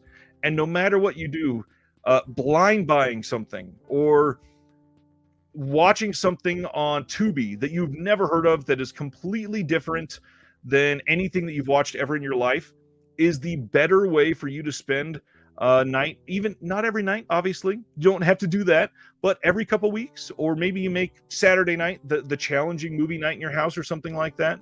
The way to broaden your perspectives in a way that will make you feel like a more well-rounded human in general, a more well-rounded fan of film.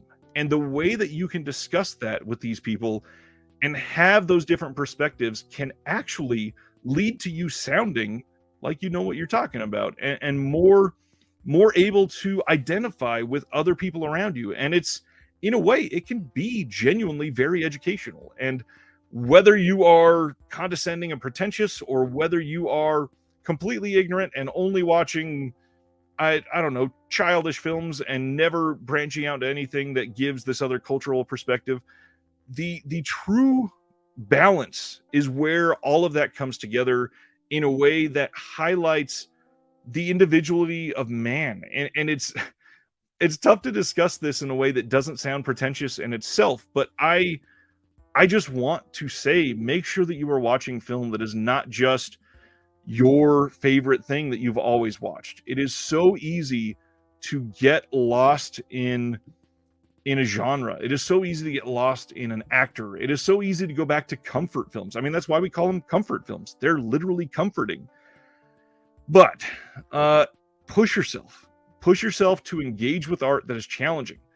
If you are doing that and you are pushing your tastes, you don't get as burned out with these films.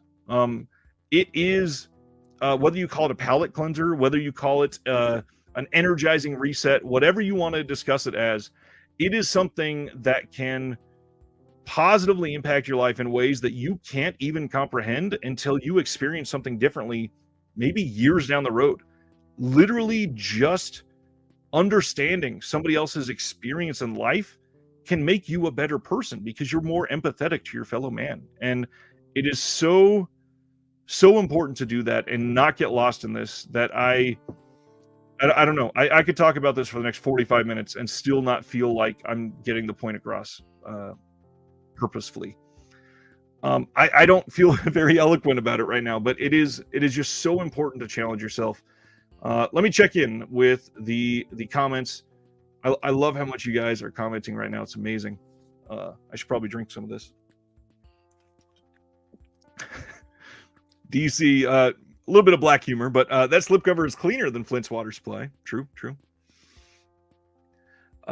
Damien, I've been making it a point to borrow films from the library. Since the pandemic, I've noticed most have turned to streaming. New releases are often easily found. And I would say it's kind of 50-50. I've felt like a lot of people have returned to physical media, but also a lot of people have turned to streaming. But the important thing there is people, when they were stuck at home, they turned to art. And that in itself is important. It shows that when we have time, that's free time, and we don't get to go engage in clubbing. I'm not somebody that's ever gone clubbing. I don't know what to say here. But when you have free time, we as humans, we turn to art. We turn into ingesting something that can make us better people, that we can revel in, that we can truly ingest in a way that makes us entertained, makes us fulfilled, makes us just different people. I love that. John says 2022 got me into SOV, which I previously shrugged off. There's been a lot of SOV releases. Get that. Jeremy Long, my friend, what's going on? My dad and I just analyzed art tonight as I showed him my third favorite film of the year, After Sun. I'm so desperate to see that after I heard you on Tuesday. Dead Sea Life just got into leatherworking, making wallets, keychains, gonna make a satchel. Very nice. I've actually heard a lot of great, like, cathartic things about leatherwork. I've considered it in the past for sure. Kubrick composes and plays music on his channel, play a few guitars and MIDI keyboards, independent from movies. Very nice. That's amazing. Everybody should go subscribe to Kubrick. I believe I'm subscribed. If not, I'm going to definitely go subscribe after this.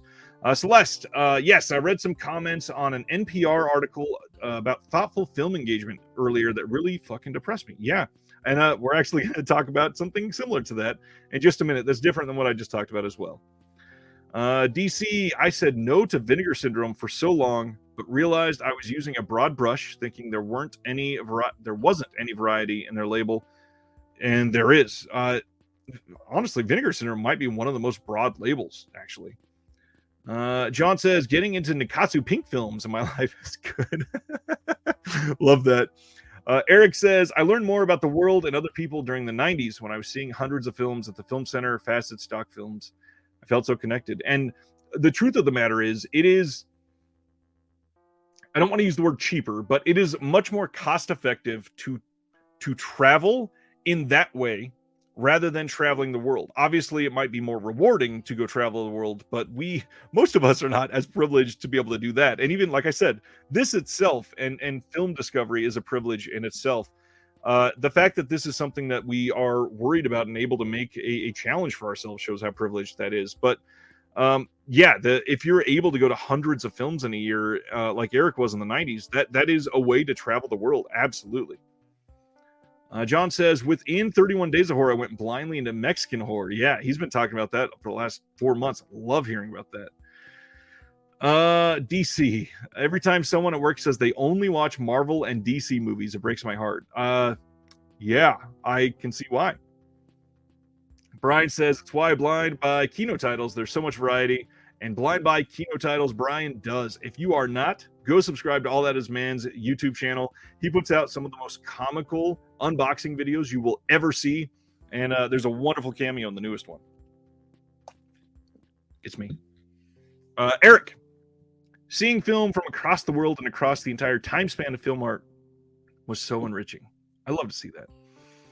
Celeste agrees. Kino is unbelievably good for this. And I mean, when you're putting out like 6 films a week, you pretty much got to be good at that. Kubrick Lover, that's what I love about Criterion. They feel like film school, which I've only been to a few film classes. And, we're talking about streaming and not buying a lot of these discs potentially in certain cases. The Criterion channel is perfect for this. They still have a lot of engagement with filmmakers, with the extra features that you can watch on the Criterion channel, and they still have that ever-evolving, films come in, films go. They bring stuff that's not on Criterion. They are one of the better streaming services to be a part of, for sure. Dave says, my first watch and repeat watch ratio is flipping. More first watches than ever before. It is difficult for me to rewatch films at all nowadays because time is so valuable for me. It's just difficult. My mom, she's speaking to me, so I'm going to read it from the first person. I have definitely helped broaden her sheltered mind, and she is grateful for all she has learned from me. That's amazing. She couldn't be more proud of me. Thank you, Mom. That's great. Let's see. Planet Mondo. Just watched Centipede of Horror. Nice. That chicken scene was brutal. I still need to watch it. I love the shirt, though. Spaghetti, best thing I ever did was to not watch things in just plain passing by, but to try to put thoughts to each kind of film equally, no matter what genre. And I don't want to sound like I'm just shouting out everybody that I know personally because I interact with this community so much. But I'm going to do it, Spaghetti. I'm sorry. Blake is one of the best people that you can follow on Letterboxd because every time Blake watches a film, he reviews it on Letterboxd in a way that you will not find from any other people. We're talking analytical, full-length essays, basically, for every single film. And if you got a Letterboxd account and you're not following Spaghetti, please make sure you follow Blake. Blake, I'm going to say it. Put your Letterboxd name in the chat. Let people find you. You are an incredible follow, and I really hope that the amount of writing that you're doing lately is continuing to be fulfilling for you, because I know just reading your thoughts on a film has continued to be fulfilling to me. So thank you for being a part of that and for posting those. Let's see. Anthony says, I would never look down on someone who hasn't seen a movie. I only look down on people who do not understand the great masterpiece that is Halloween Ends. True. Paul says, I push obscure genres like wuxia and police yoteshi to others to an annoying level. I do the exact same. And that's why some of the conversations that I have, I try to do focusing on certain genres so that we can hear the passion behind the genre as a whole, rather than like the surface level appreciation that we get from a lot of passing conversations. Because it takes a deep dive, sometimes hour-long conversation to break through some of those personal barriers that stopped you from watching some of these films. I mean, look at how many people, I'm sure we all know at least one, that would say, I don't watch foreign films because I don't want to read the film, and they don't watch subtitles. And after Bong Joon-ho won the best picture Oscar, he has like one of the most famous quotes of all time now is that couple inches of lettering at the bottom of the screen is keeping many people from some of the greatest cinema ever made. And I've said it so many times that it starts to sound fake and problematic and insincere, but every single film has been somebody's favorite film. And if you challenge yourself, you might find your favorite film that if you never challenge yourself, you never would have had the chance to see. So it is 100% worth it. DC. At the end of the day, Sight and Sound poll is still an aggregate, just like Rotten Tomatoes. It all comes down to which movies get added the most. People are going to do what they want, 100%. Skulder's here. What's going on, Skulder? Anthony says, the Discord has helped me blind buy a lot of stuff, and I have to say I've enjoyed about all of it. So thank you to all of you. Sardis here. Watching what everyone else watches can lead to a rut. I think you should step out of your comfort zone. Finding a film completely unknown to you that touches you in some way will expand your outlook. And Sardis is another one that is in our Discord, and Sardis is not on Letterboxd, but when he takes the time to watch a film and write his write-up on it and puts it, we have a channel for when we're watching something and our review on it, just so we can share with everybody because of stuff like this. Sardis will inspire you to watch a film that you've never considered that you should watch. And he has done it to me many times. And just recently, I promised Sardis that I would get a box set, the War Trilogy that just came out from Second Run. It's not in yet, but I will absolutely be watching it because of what Sardis has said. He has led to so many absolute discoveries for me that I would not have broadened my horizons in certain ways without his words of encouragement and him highlighting certain things. So it is sometimes the most likely and sometimes the most unlikely sources that you can get some of this inspiration from. Just make sure you're open to it. That's basically the heart of this entire thing. Kubrick says, that's why I like films from places like Iran. I put out a video today about my favorite new label, and one of them that I highlighted was Deaf Crocodile.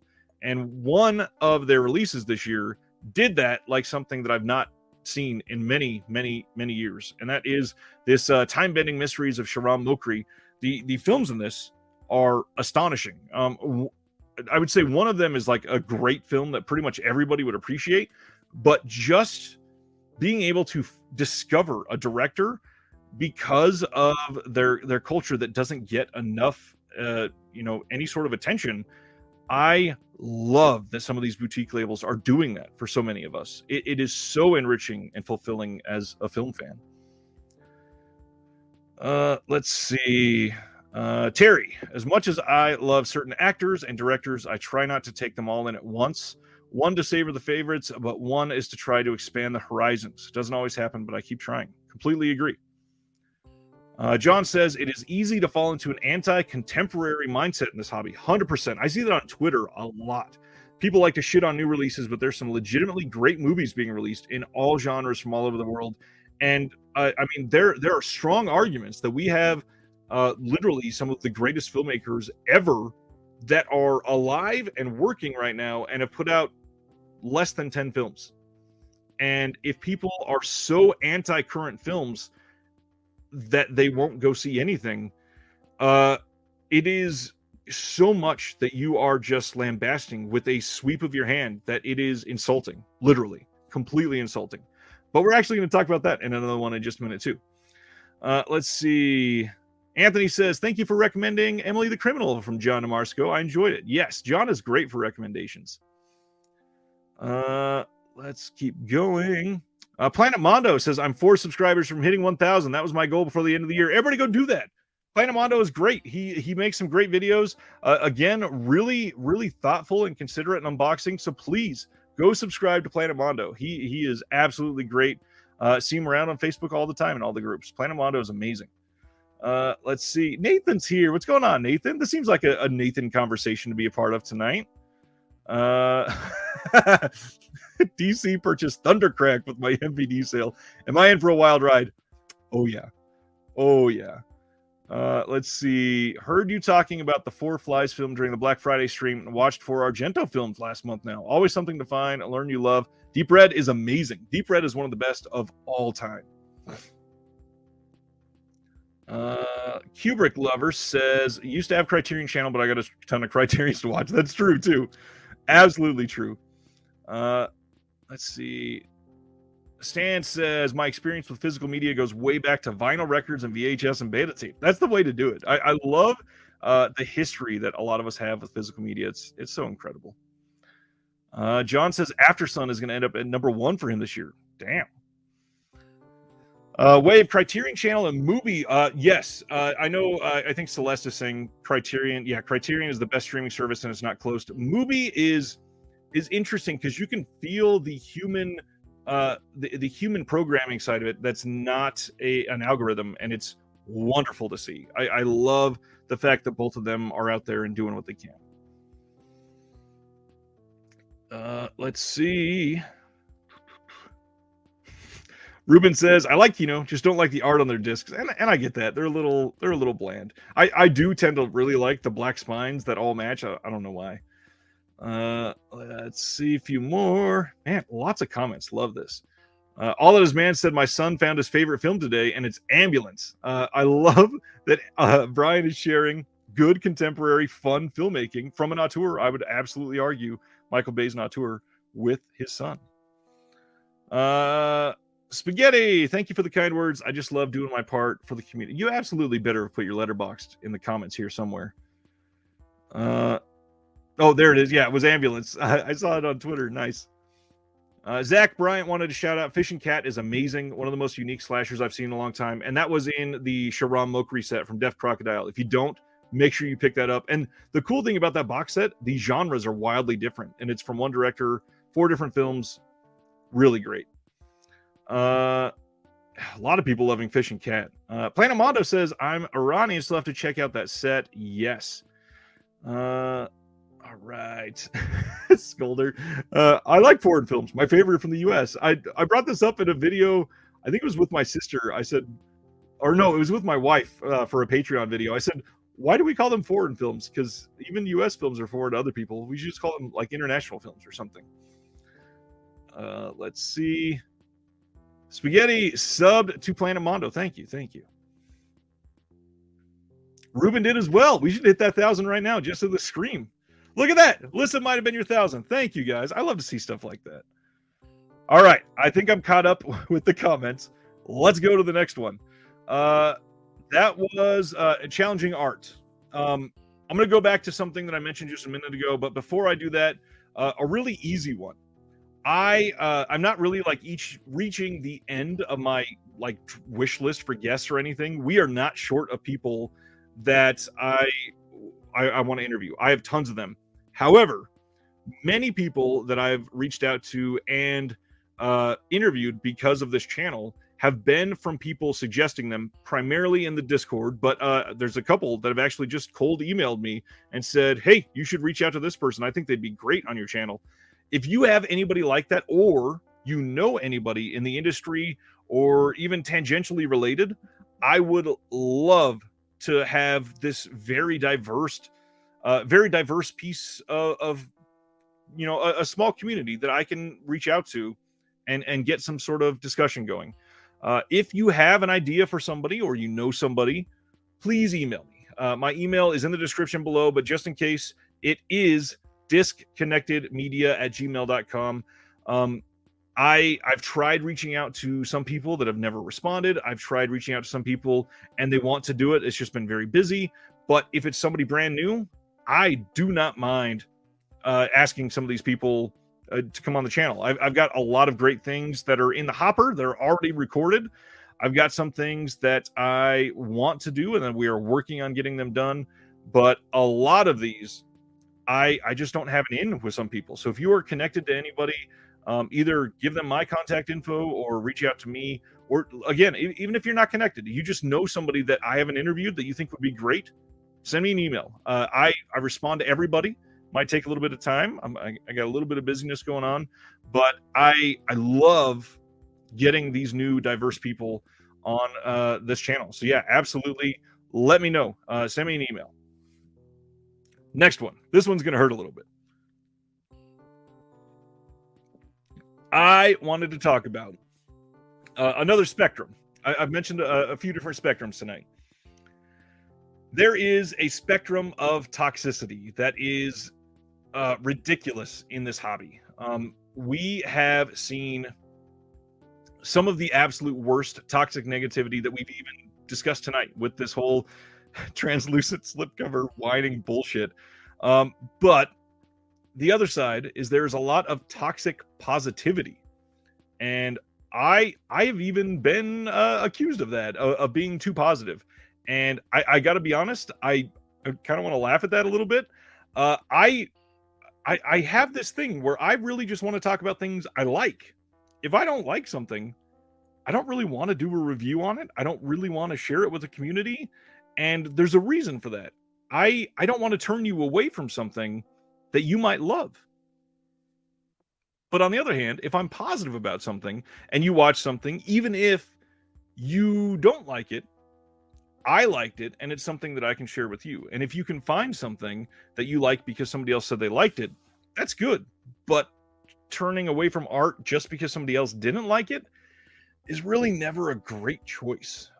So I really kind of wanted to throw out the idea of being wary of reviews, of criticism, of film criticism as a whole, and not just finding somebody that you can trust. And not even me. Go subscribe to a myriad of people. I would never say just listen to me, because I don't even feel like an authority on any of this.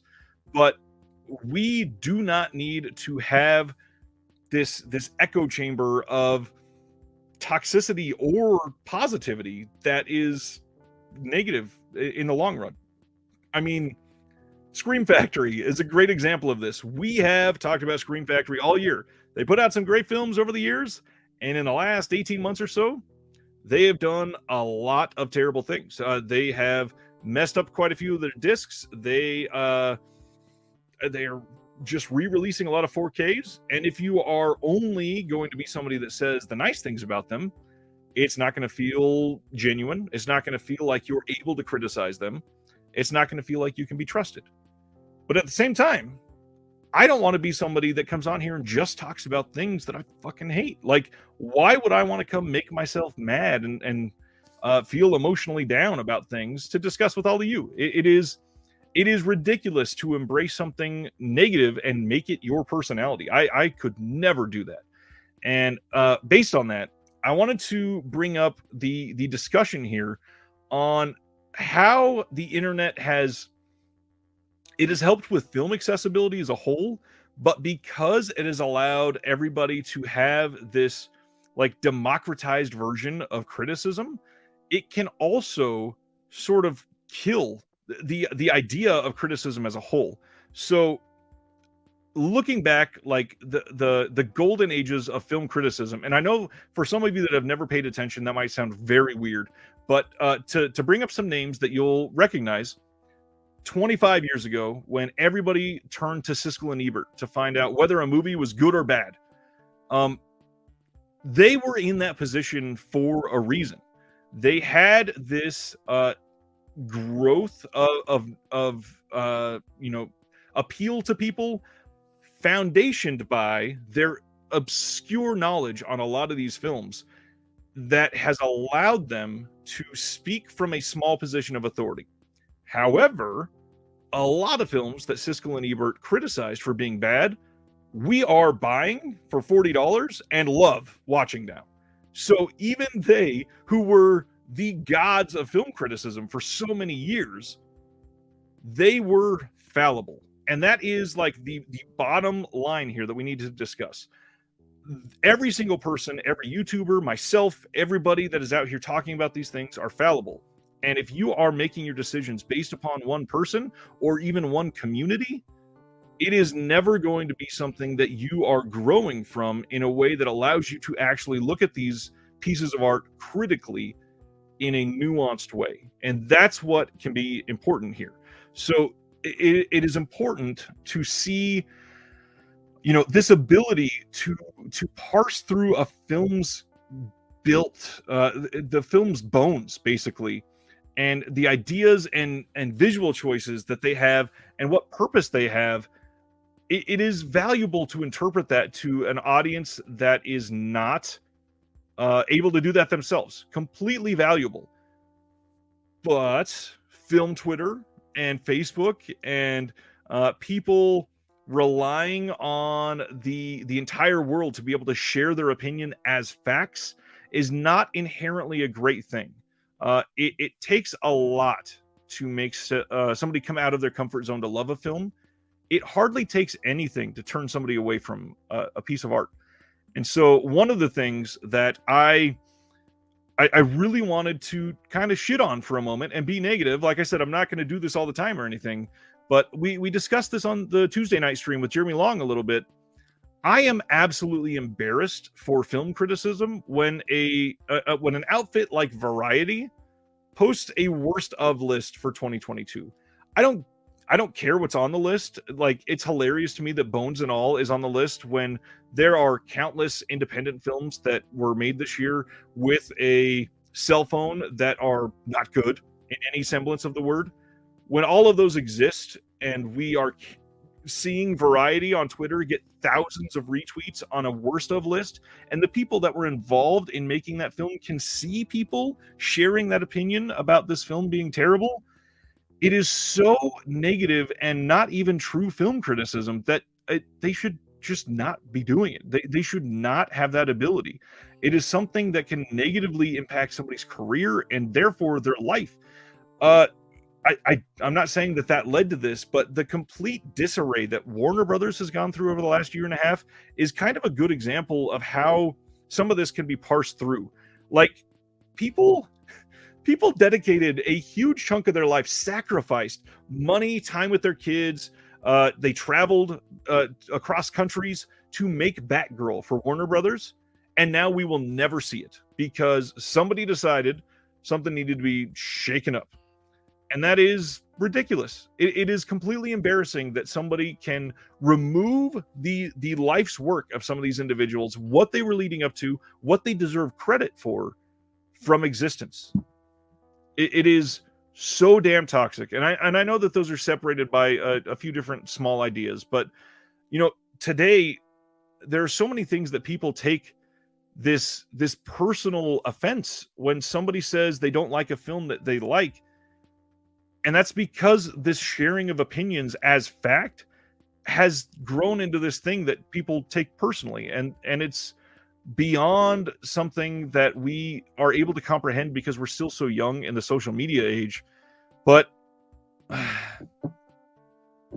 I don't know. I obviously can't solve it. There's just so much surrounding it that this, I don't know. It's like this weaponization of feelings, and the fact that Variety can say that Bones and All is one of the worst films of the year. And again, I'm not defending Bones and All. It's just hilarious to me that it would be listed on a worst of list. It's that true film criticism in itself inherently is truly like an art form. It is something that it takes years to learn, to develop, and a skill that grows in a way that I mean, I've never done it. I'm not a film critic. I don't have that gift. But even I probably don't comprehend how much that takes. You can see some of the people that used to be in that position that legitimately they can't even hold that job anymore because social media has ruined it for them. And not that I'm defending film critics or something like that, just the idea of true film criticism, it is sort of been trampled upon, and something that is sad because we all have opinions, and that interpretation is a legitimate art form that we are losing more so every single day, period. I think it's time for me to dive into some of these comments because there's been a lot and I've just been ranting. I need more water too. Let me see.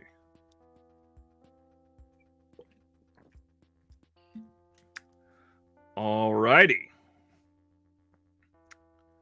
Kubrick Glover, I should interview Daisuke. I've tried. I can't get him to respond to me. I gotta be honest.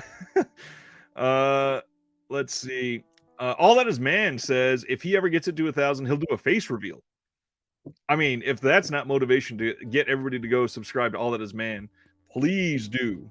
Absolutely, please do that. I mean, I gotta be honest, I've seen his face, but it's a beautiful face that the world needs to see. So go subscribe. He's a fantastic person. Nathan says, I'll see what I can do. Always love seeing the different types of guests. Thanks, Nathan. That's amazing. Brian's here. Brian, you are fantastic. I'm glad to see your face in here tonight. All right. Planet Mondo, I think a balance is nice. Rants are sometimes fun, but overall, you don't want to be talking about things you enjoy. Otherwise, it's insane. And that's why I'm not going to get into naming certain accounts, but there's certain ones that will, they're like hyping up a video that they're doing in 5 days that they are actively saying, we're just going to shit on this one release or this one company. Why would I want to watch that? It's just a bunch of people being hateful together. That doesn't sound fun. Yes, sometimes people do get happy by talking about stuff they hate. Ruben, that doesn't make it great. Zach says, nuance in reviews is so hard to find. Clickbait journalism is the way to bring in clicks, so it's hard to blame them, but it's exhausting. 100%. Kubrick Lover, watched Siskel and Ebert, didn't always agree with them, but I like their discussions, and they were genuinely great at that, and that's why I certainly wanted to highlight them a little bit tonight. Wave says, I like to talk about things that I love. If I don't like something, I don't talk about it, or I say the film isn't for me. And that's the big one for me. I was just talking about this with my mom because we watched it in a Shudder video. Censor came out from Vinegar Syndrome and Second Sight. I think those were both 2021 releases. That film, everybody else, it seems like, besides me, loved that film. Thought it was incredible, top of the list, nominated for Fangoria Chainsaw Awards. Got tons of accolades. I didn't like it. I liked the lead in. I didn't like the third act, and I felt like it fell apart. And I've never told somebody not to watch it. All I say is it wasn't for me. It's something that I wanted to like, and I went into it very hopeful. I just didn't love it. DC, can we discuss the toxicity of people going back and forth about transfers as if they were all raised in an editing bay? Just causes so much upheaval and many times false information. Yeah, I could literally talk about misinformation on here for the next hour and a half. I not sure how much I've shared this. I know it's been in a couple guest spots I've done on other channels, but one of the reasons I started this channel is because I was seeing misinformation on the other big physical media YouTube channels that just straight pissed me off. Like, you can Google this one piece of information that you're saying and that you're repeating over and over again in this video many times and speaking from a place of authority that we can all see is just wrong.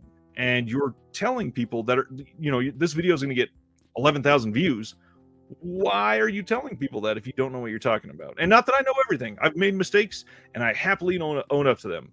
However, I believe through my heart of hearts that I have made less mistakes than some of these other major physical media YouTubers that are just kind of speaking out of their ass. A lot of them that are into this, they are on the very surface level side, and they like movies, and that's great. I'm not taking that away from them. But when they speak from a place of authority about things like transfers and restorations and labels and how they work and how rights work, it's not something that is easy to get wrong. Even it's something that a lot of those situations are very cut and dry. So it's odd. Anyways, Spaghetti says value is in the constructive nature of things. Completely. People should be allowed to challenge concepts rather than bash or bandwagon. People think challenge is only negative, but the term goes both ways. And on top of that, the bandwagoning is, I think, the worst part of this, because you see in places like Reddit is the absolute worst for this, because somebody will be scrolling by a post and downvote it just because it was already downvoted by other people. Not even reading it, just downvote it, just blindly downvote it. And I'm not even necessarily talking about films. It could be about any post, but that mindset of, I see negative, I'm just going to add a negative to it. What? How is that even a psychological thing that we're driven to do? It's just to be a part of this group. But come on, I mean, there's so much more to that. Stan says, I valued the discussion, whether I agreed with them or not. Exactly. Completely agree. That's about Siskel and Ebert. Eric loved Siskel and Ebert, and they are largely responsible for my love of film. I mean, that's for a generation. I would say that they would agree with that sentence. I disagreed with them frequently, but when I knew nothing, they were a great source of information. And they were not only a great source of information for like millions of Americans, they were the sole source of information for years. And it's crazy how much power they had for a while, but also they earned a lot of that, and I couldn't possibly take that away from them. Anthony, Siskel and Ebert would be pissed at my movie collection.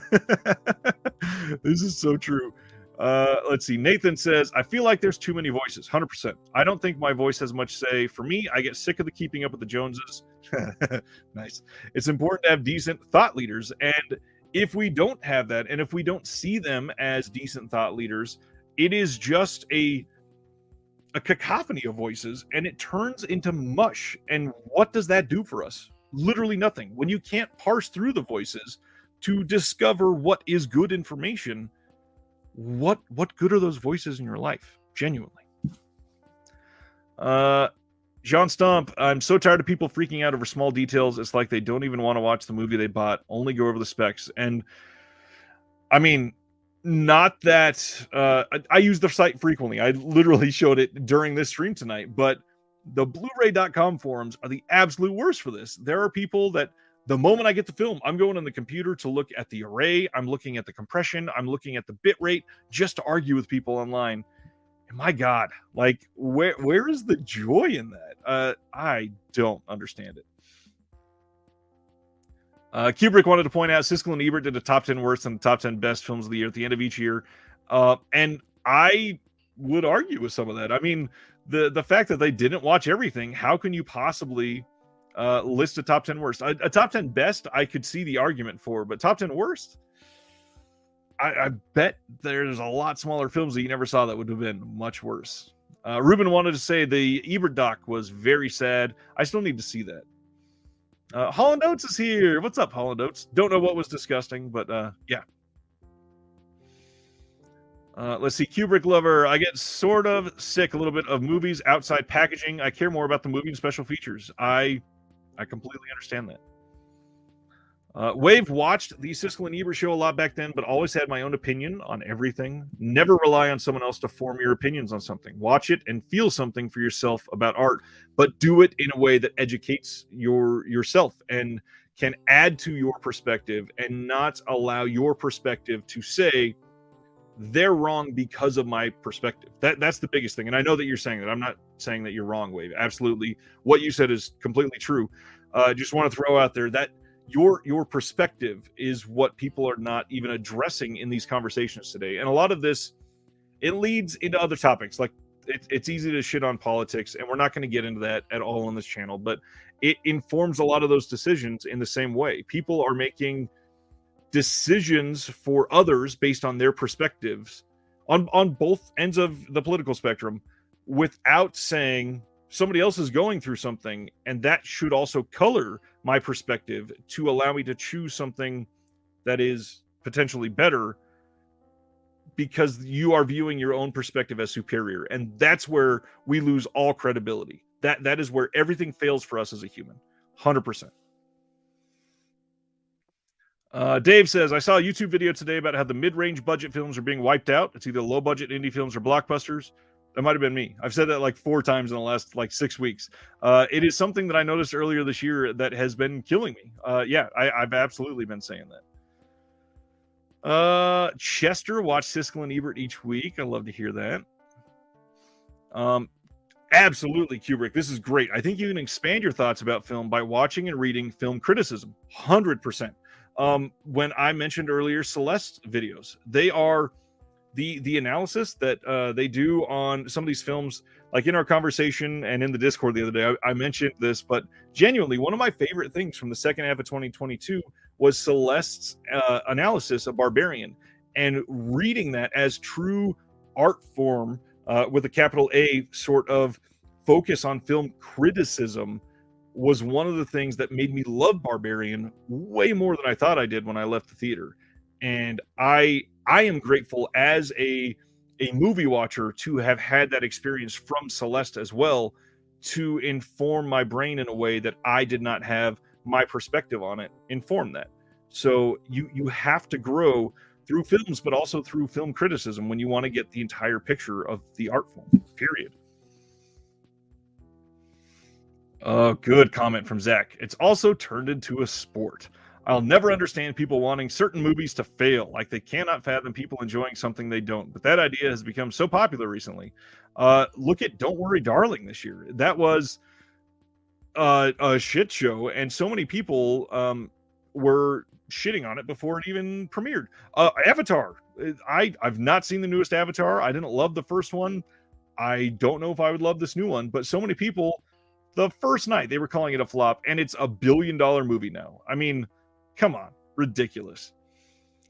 Yeah, and completely agree, Kubrick. Have your own opinion. Just allow it to be open to change, and understanding that your perspective is not superior because it's yours. DC got lambasted for loving Blonde, and I guarantee most people putting it down the line didn't watch it, but just jumped on the bandwagon. Absolutely. This is a good point from Lissa. I don't understand the obsession with disc specs since I was around when VHS was big. Yeah, I mean, the amount of times that many of us in the chat, because a lot of us are not, 20 or below, have watched on previous generations on terrible CRT TVs or Betamax or whatever in really fuzzy releases. Yeah, it's hilarious to see arguments on disc specs sometimes and looking back on what we watched. Yeah, Ragnar, obviously positive and negative opinions. There will always be both, 100%. We just gotta parse through what is good and what is something that is constructive to us as humans. Terry says, I think Joe Dante was someone who said it is not fair to review a year in film in real time. It usually takes a decade or so to truly understand a certain year. And I will argue that can be applied not just to reviewing a year in film, but reviewing like historical events and reviewing the effect of things like the pandemic. The fact that we are having films made about the pandemic already when we're in the pandemic is sort of weird to me. Not that I loved Kimmy this year, and that's very much a pandemic film, but it is something where it's going to take 7 or 8 more years for us to truly understand what 2022 was in regards to a lot of this. And I don't know, that is a very, very good point. And again, not just about reviewing things, but creating things and having perspective on things. Maybe that's the best way to say it. It's hard to have perspective on something that you're still in and being affected by. That's tough. KB is here. What's up, KB? Film criticism, especially online, is a toxic, mechanized form of marketing. 100%. Very well said. The art of it is dwindling day by day, and we are watering it down like crazy. Sardis says, some people you have to ignore. Enough people ignore them. They go away eventually. I tried to learn about criticism, but it took the joy of the film itself away. I think it depends on the type of criticism. I get that, though. Flex is going on. What's going on, Flex? Diabolic DVD doing a better job with packaging when shipping. I've never known them to be bad. What's happening with Diabolic? Let's see. Music criticism littered with bands and albums that were written off entirely, and now they're celebrated. And that's the same with films and everything. Man, there are so many comments. I love this. Remember seeing people trash the Craft 4K release and hadn't even seen it in playback. They just went with other people wrote. Absolutely. Are you upset Henry Cavill is no longer Superman? Do you agree with Warner Brothers redoing the DC? Flex, this is going to sound ridiculous. I just happened to have literally not seen a film with Henry Cavill playing Superman. I don't understand the mechanisms behind redoing all of Warner Brothers. It does seem to me like it might be better to redo the whole DC extended universe, because what people have reacted to, they've seen it's not what they've been churning out already. So I get that part. Henry Cavill has been great in the other things I've seen him in, and I think he will make some great other choices. What else do we got? Sardis doesn't read social media or watch trailers. I've tried to stay away from the trailers thing myself quite a bit. Some of the teasers are right, but man, those long, like 2.5-minute trailers kind of suck nowadays. I came back to check out Royal Rumble for wrestling. Man. Nathan, he is crashing soon. Good night, Nathan. Have a good night. I know you got to wake up early. Paul says, I like using Letterboxd to get a sense of general sentiment from a wide audience. While true, I will argue there's also a lot of pretension on Letterboxd. A lot. Motto says, I hate Marvel movies. Guess how many Marvel videos I made? 0. Easy enough. Completely easy. Let's see what else we got. Eric, even seeing things in the theater didn't promise a perfect image. How many films did I watch that were scratched up, missing frames? And I mentioned this one previously. The time that I went and saw The Green Knight in theaters upon release, the bulb was like 35 years old and ruined the picture experience. I'm so glad that I gave it another chance at home. Let's see. Pioneer says, I respect you and your channel, Ryan, but I think in a sea of mass content and less time, I wish critics, professional and average filmgoers, would be more critical. Not every 3-star film is great. And no, that's why they're 3-star films, 100%. And that's why most of those people are not actual critics, I would argue. Obviously, we need people to praise proper filmmaking and be able to be critical about improper filmmaking and storytelling as a whole.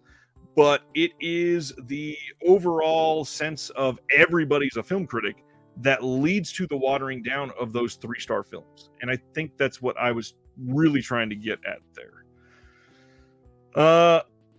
DC, it's amusing to go back and read DVD or even Blu-ray reviews for stuff that is now out on 4K with reviewers saying, buy it, it'll never look better. But now they say the 4K is a vast difference. That has happened for many of those films.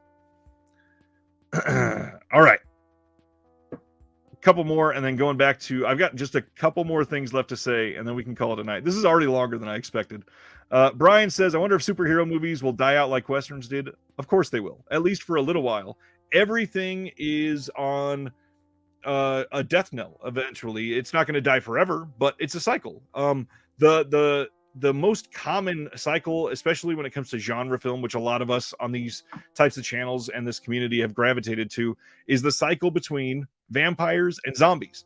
And if you look back through classic film, they are popular at different times. They seem to go in these weird up and down cycles. Not that there were never vampire films made while zombie films were popular, but yeah, everything is cyclical. The superhero movies will leave.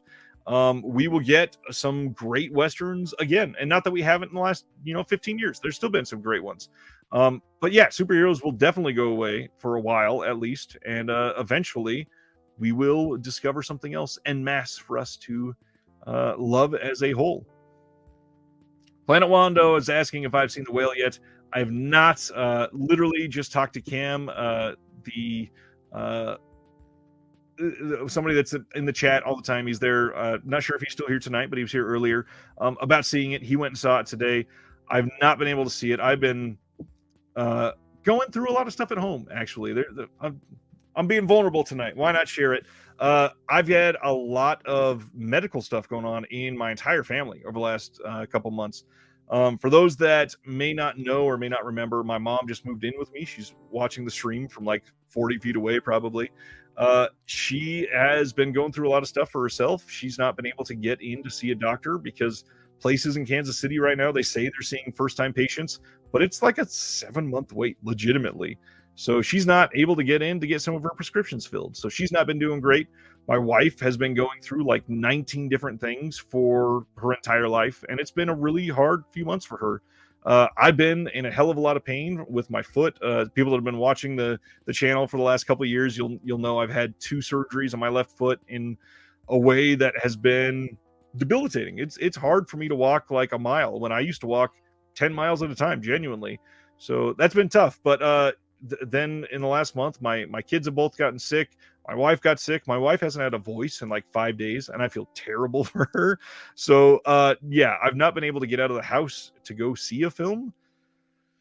Oh gosh, I think the last one I went to was Black Panther. And even then, like right now, my kids are at home on winter break with me on at home on vacation, and because I'm doing so much for them all day long, I'm exhausted when they go to bed. And unless I'm doing a stream and you guys are energizing me, I'm passing out pretty much immediately. A lot of other nights I'm not watching much of anything. So it's been a crazy time. I'm dying to see The Whale. There's about 15 films from this year that are on my like I have to see this now list, and I can't seem to cross any of them off, and it's pissing me off for sure. What else do we got? Film criticism and film reviewing are not the same thing, 100%, and both can be detrimental to a film legitimately, and both can be helpful to a film legitimately. The important thing is to parse through the noise and the absolute wasted words out there. Let's see. I love the simplicity in Sardis's comment here. I don't rate films. There are two categories only. Have I seen it or have I not seen it? That's perfect. DC says for trailers, less is more. Look at Barbarian's first trailer. Not everyone likes the remake of TCM, but check out the band blank screen audio only trailer. Amazing. Agreed. What else do we got? Ruben loved the Batman just like me. Yeah, I adored the Batman. Hall & Oates wants all of the vampire and zombie films. And I will say it now. Renfield coming out in 2023. Please be the thing that drives down zombies. We've been fighting zombies culturally since Shaun of the Dead was released, but it really didn't hit like that mass existence until we got The Walking Dead, obviously. And I think that was, oh gosh, what year did The Walking Dead TV show premiere? Was that 2010? I want to say it was like October 2010, and it's just been all zombies that whole time. We've gotten zombie other movies that are not Walking Dead related. We've got zombie video games. We've gotten zombie TV shows. Walking Dead has multiple spin-offs. Ridiculous. Let's get vampire films back, and that's why I want Renfield to be the thing that brings it back. Brian says time for musicals to make a massive comeback. I like it. One of my favorites from the last few years is a zombie film that we just talked about the other night, Anna and the Apocalypse. Let's see what else we got. Kubrick, sorry to hear that disconnected. My name is Ryan, right? Yep, it's right there on the screen in that corner. There it is. That's my name. Brian is talking to my mom. Your son is one of the most kind-hearted people I know. Glad to call him a good. Thanks, Brian. Let's see. I'm convinced that Ryan is a robot. Jeremy, you're amazing. He plugs himself in for a quick charge like the new iPhone 14 for only an hour at night. Why does that sound like an ad? And somehow accomplishes 500 things in a day where the rest of us do 3. No, that's just ADHD making me be too productive. Not sure if it helps at all. Is there any chance your mom could get into Carbon Health? They are an independent health organization, but perhaps they can help. I'll look it up. Thanks. Have had to cut down on my media purchases. There are too many films, 100% in my collection that I've not watched or appreciated in full more than once. Trying to correct that. Good. Jeremy said, I was almost going to say Ryan does not sleep, but then I remembered I've seen it happen with my own eyes. Yes, you have. Not many people in the chat can say that. Just started the TV version of What We Do in the Shadows right before the stream tonight, and I've not started the TV show. I really, really need to watch it because I love the film. Let's see. Never seen Texas Chainsaw Massacre before. I'm waiting until the second site release to watch it for the first time. Damn. 2023, a year of discovery for Texas Chainsaw Massacre. That is amazing. Wow. Griff just watched My Grandpa's a Vampire. That was Severn put it out this year. Bring back the giant bug era. Yes, I love some of those old films. Ryan, did I see Victoria from 2015? Absolutely fabulous. 2015 Victoria. There's a couple films with that name. Is that the one? I think it was Dark Star, the Vinegar Syndrome partner label, just released recently. I don't think I've seen that one. Not to sound like it's an insult, but King Dingaling, that's the name you have associated there. Kubrick, don't be sorry. It's not a big deal. Yep, I'm Ryan. Brian wants a werewolf cycle to return. Yeah. I think we're due. What was the last good werewolf film? Even the last good one.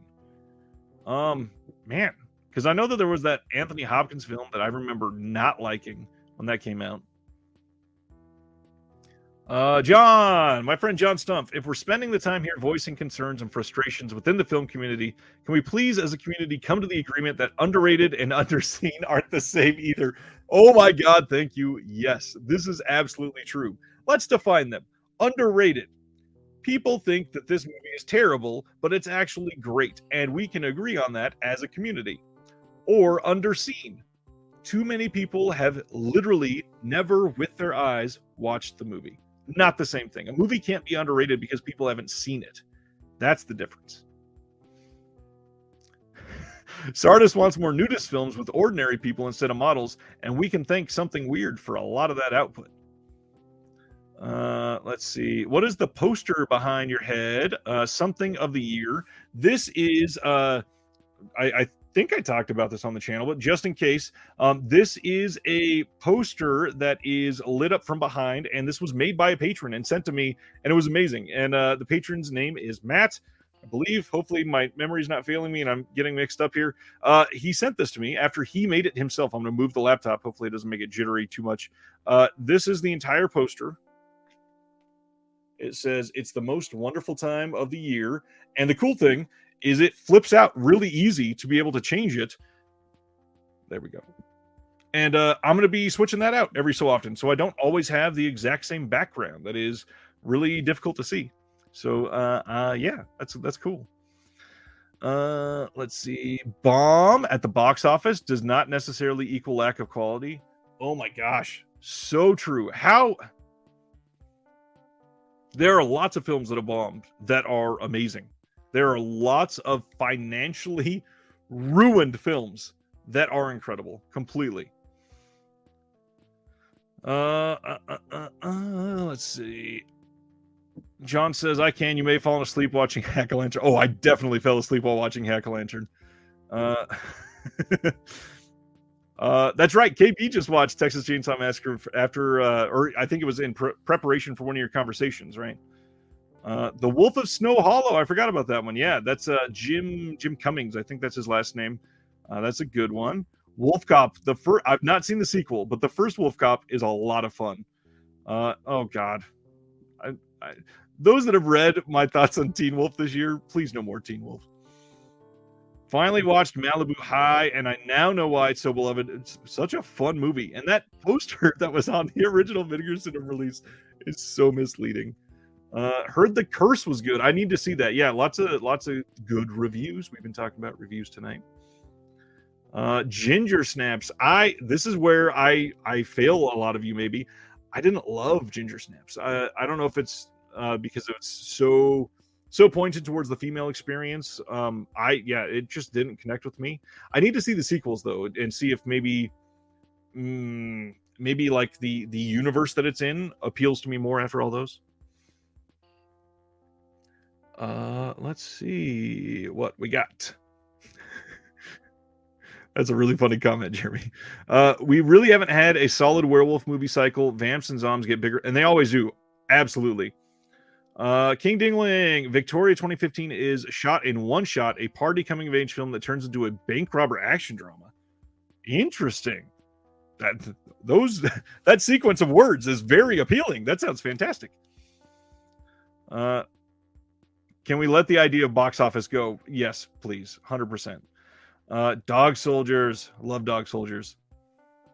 Do you remember when that French Andrei Zalowski box set's coming out again? Pre-ordered and forgot everything is in French. Yeah, that's right. In the comments, I forgot you did that. I think that was February, if I remember right. And if you want to go look it up, that release is coming from Le Chat qui Fume, which in English is The Smoking Cat. So you can find them on Facebook, and you should be able to find that pretty quick. Or even don't forget the Blu-ray.com website. If you make that global, you can look up releases from the label, or you can look up, if you remember one of the films that were in there, because I don't offhand, you can look that up specifically and it will show you the release date as well. All right. I've got just a few more things to throw out, and probably going to call this a night soon. I am so grateful that there's still almost 70 of you watching this live. I love this. One thing that helps a lot, if you support this channel in any way, or like this channel, or like being a part of the community, there's a couple things that you can do to assist. And it does mean a lot to me. Not just, obviously, hopefully you saw earlier, I have like a really tiny ego, and I'm not just looking for that dopamine boost or anything like that. But if you watch this on YouTube, there's not a great way to do this. But if you listen by podcast, and don't forget, this is going out as audio tomorrow morning for everybody in the world to be able to download. And not that I've been like steadying eye on the numbers or anything like that. It's reaching quite a lot of people. If you feel it within yourself, please go give a review on any of your podcast sites, whether that be Spotify, obviously Apple iTunes. Their Apple's podcast system is the biggest, so that actually does the most to help like boost it to more people within that community. One of the other things that you can do is similar to writing a review for like the podcast, is just to share it. I know that I'm reaching you guys, and this is a great community, and I'm always looking to have a bigger community and just bring more people into the fold and learn from other perspectives, because I learn a lot of shit from you all. So please, absolutely, by all means, share this with as many people as you can. Not that I will ever push for this, but I've had people ask for this, and again, this is why I never push for this, because I'm not trying to sound like I'm begging for it in any way, and I literally never will, I promise. But two things that people have asked about is the ability to donate to the channel and the ability to send me something, because they want me to see something, or they've created something that they want to share with the community or with me, and just get more eyes on it. I completely get that, and I'm more than happy to share with the world, as long as it's something that I don't see as hateful to any group or anything like that. I have a PO box, and if you want that, just send me an email. I absolutely love that. If you are interested in donating, there's multiple links in the description below. But the thing that is most fulfilling to me, and I hate to do this because it's behind a paywall, but the Patreon is really the best way to support this channel directly, because not only is it able to give back some of this, because like my streaming service that I'm doing to be able to share with all of you right now, I pay for this every year. It's on a subscription. I'm losing money every single year. The Shelf Shock Awards, out of pocket, I paid for things to be able to put on the Shelf Shock Awards, and I'm genuinely willing to do that just because I support this community. Other than a lot of those things that are ongoing charges, I'm never going to make money doing this, and I know that, and I'm not upset about that. I will still do this no matter what. But the Patreon genuinely is I think one of the best ways to do it, because other than, like I was getting at, other than the monetary help with the reimbursing of my subscriptions for this, I feel enriched when we have this ongoing conversation in the Discord. And oh my gosh, it is always shocking to me when I go do an interview with someone like, we'll say one of the big ones this year, when I, for some reason, had a lot of people talking at the same time. I interviewed Fran from Radiance Films, and when I got done with that one conversation that was like 85 minutes long, I go back to the Discord afterwards, and there's literally like 35 messages for me to read through. I can go on vacation for a week, and the complete like robustness of my community that's in that Discord, we have all just grown to be genuine friends. And while I could be gone, they all moderate themselves and stay positive and keep talking. That's the big thing. We all look forward to the discussions in the Discord. So if you are curious about it, join for a month, check it out, and if you don't like it, leave. Not a big deal. The different levels on the Patreon, I'm not going to pitch this all the time again, because I don't want to make it sound like I'm begging or anything, but the second tier gets you into the Discord, and then that third tier is great because it also puts you into a giveaway every single month that I send a pack of boutique stuff to a lucky winner, and it's always random draw. I've had I think 2 people have won twice this year. Cam was the first one, but Sardis in the chat, he just won, and I'm about to send him something out this week, and happy to do that every single month. I appreciate the Discord, the Patreon. I put out my own videos that people in the Discord are seemingly into, and I might after a long period of time might start putting some of those on the channel so people can see what has happened in the past. But like the best thing that I've loved and gotten a little bit of good feedback, I bring my kids on sometimes for pickup videos, and my youngest is 6, my oldest is 7, and I have them look at a movie that came in. Let's see, what's a good one.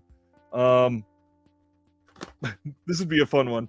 I asked them, like, hey, I just got this in. This movie's called God Told Me To. Look at the picture, and what do you think this movie's going to be about? And a 6-year-old looks at my movie and makes a judgment based about that. And sometimes it's hilarious. Other times it is existential as fuck. One of the films recently had the word hell in it, and so while I'm recording this video, I had to explain to my 6-year-old.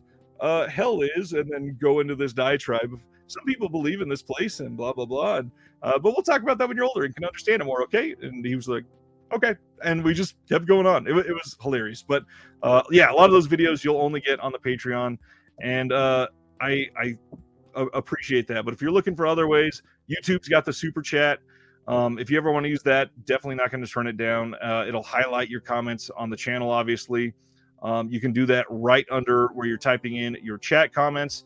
And again, the main thing is that if you want to help this channel, is just through growth. The way that this community gets better is by more perspectives. And seeing people share my channel and my response, like, hey, somebody asks about Hamilton books all the time, and I pretty much every time I see a question about that, somebody in the chat goes and shares my video that I did that was a guide to Hamilton books, everything that you need to know about that, and I loved that.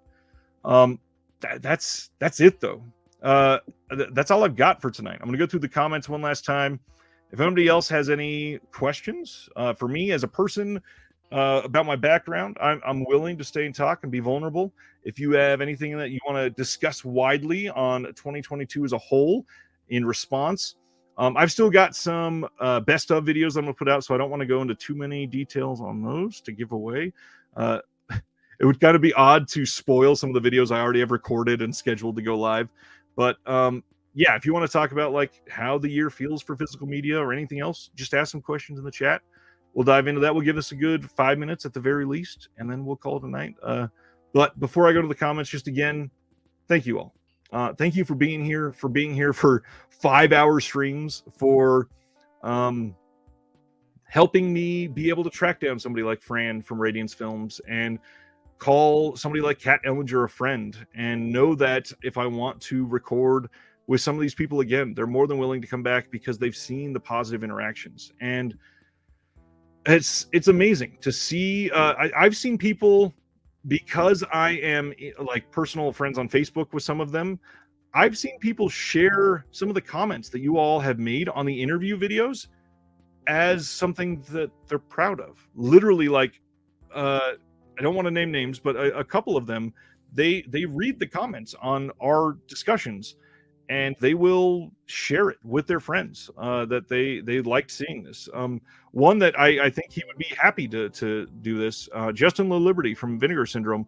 It wasn't about a comment, just that he was proud of the way our conversation went when he was on at the beginning of December. And it's because of you all that these conversations are happening, these comments are made, that the feedback is drafted that way, and you keep this rolling. You are completely adding to it and energizing it more than you could ever possibly know.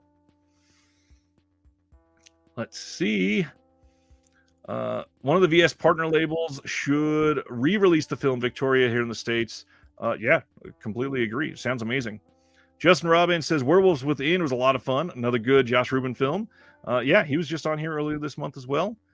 Wave says if it's on iTunes podcast, I'll add it. Yes, it is absolutely on iTunes. It's on everything. Spotify, Stitcher. I don't even know all the ones that I added it to for sure. what else do we got? Mondo, I'll start plugging you on our podcast. Thanks. We have a decent sized show with 100 patrons. That's fantastic. Not a movie based podcast. That's amazing. What is the podcast name? Let me know in the chat. I didn't realize. Oh wait, yeah, I did, and I will completely own up to this. You told me about that the last time when I commented, I think, on one of your unboxing videos, and I meant to go download it, and I don't think I did. But remind me the name of it, and I will absolutely make it a point to add it before I even go out of here tonight. That I apologize, Mondo. I was supposed to check it out previously. And when I say that, I check out everything that I tell people I will, for sure. Eric highly recommends the Patreon. Thank you. The Discord discussions are outstanding. So does Jeremy Long. Second, the Patreon recommendation. Highlight of my week, and every week is that Discord. Yes, Ragnar, thank you. Don't forget, this is the last weekend to pre-order City of the Living Dead from Cauldron at the low price. I think they said it's going up like $5 or $6 after the first. So yeah, if you want it, make sure you get it. Anthony, the Patreon is great. Ryan helps us get great deals. I have a deals channel that I add in there.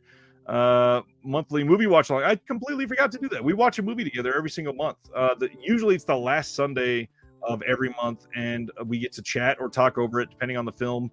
And we have the last, I think, 3 months now just decided to stay on the voice chat, and we just discuss for hours about all kinds of things, just see what comes up. I guess Spaghetti has made a new rule. Pants are optional in the Discord. That's true. Mondo, thank you. I am the angel and the devil on Jeremy's shoulder. Wave says, I'm looking at the Patreon. Link is in the description below. One of the few places pants are optional. The youngest one is the cutest. I've seen him do that. Yes. So KB and I and Nathan Jones, who was in the chat earlier, we all went to Barnes & Noble for the last sale, and I brought the youngest, and oh man, it was hilarious. Anyone else really digging Air 4444? Reminds me of Mondo Macabro. I get that. Obviously a little Asian focused compared to Mondo, but yeah, I can see that comparison for sure. I should mention the Amazon shopping link. Yeah, I do have that below if you want. I've got if you do shop through Amazon, I've got a affiliate link down there. If you make that your bookmark for Amazon, I get like pennies literally for every $100 that you spend. Is hardly anything. It doesn't cost you anything. Amazon just gives a slight amount to me as an affiliate. But yeah, if you make that your bookmark, it'll give a tiny little kickback to the channel. But in all reality, I would shout out, make your Amazon Smile partner AGFA so that they, as a nonprofit, get kickbacks instead of me. I think that's more important. Sardis is finally giving Air a shot. Yeah, I've been talking to him about that. Dead Sea Life, what do you do or collect that has nothing to do with movies? That is a great question. I'm fat, so this should be obvious, but I really love eating. Through the pandemic, I have really tried to learn some better techniques for cooking. Just tonight, I don't know if I can share it on here, but I shared it in the Discord. I felt pretty proud of what I made tonight, and they don't photograph super well. But I made these wonderful street tacos, grilled the tortillas, made the chicken myself, pulled it and everything. I got like street corn on there. I've got some black beans, fantastic. I hesitate to call myself mastered this, but I feel like I've gotten really good at frying like really great fried chicken. And I love hot sauce. Brian actually in the chat sent me some hot peppers that he grew. So good. But I love hot sauce so much that I made the goal for myself that I wanted to make a really great Nashville hot chicken sandwich. Oh my God. I've made it probably 5 or 6 times in the last couple of years, and it is incredible. Absolutely love Nashville hot chicken sandwiches.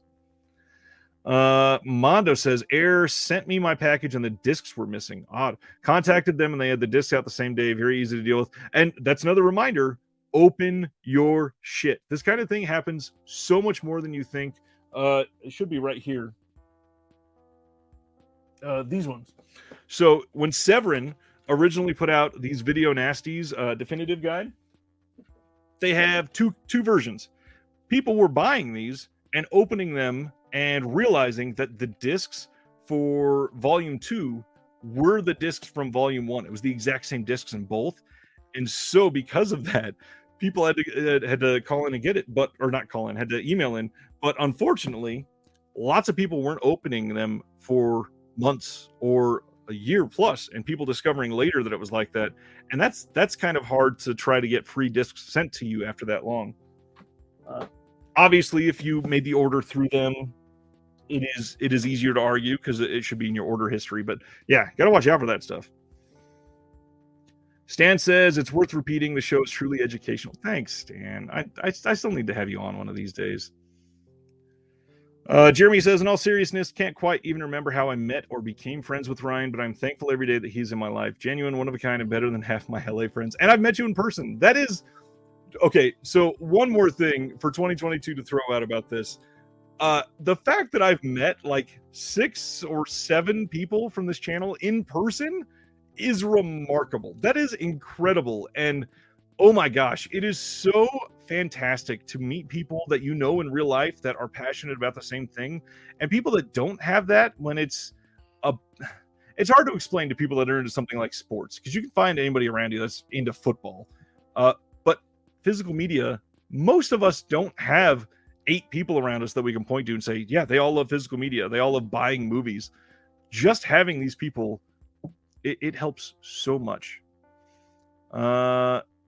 Planet Mondo podcast is called Break the Apocalypse. I am subscribing right this moment, and I will even show it after this. I use the podcast app Overcast on iPhone, and I believe it's on Android as well.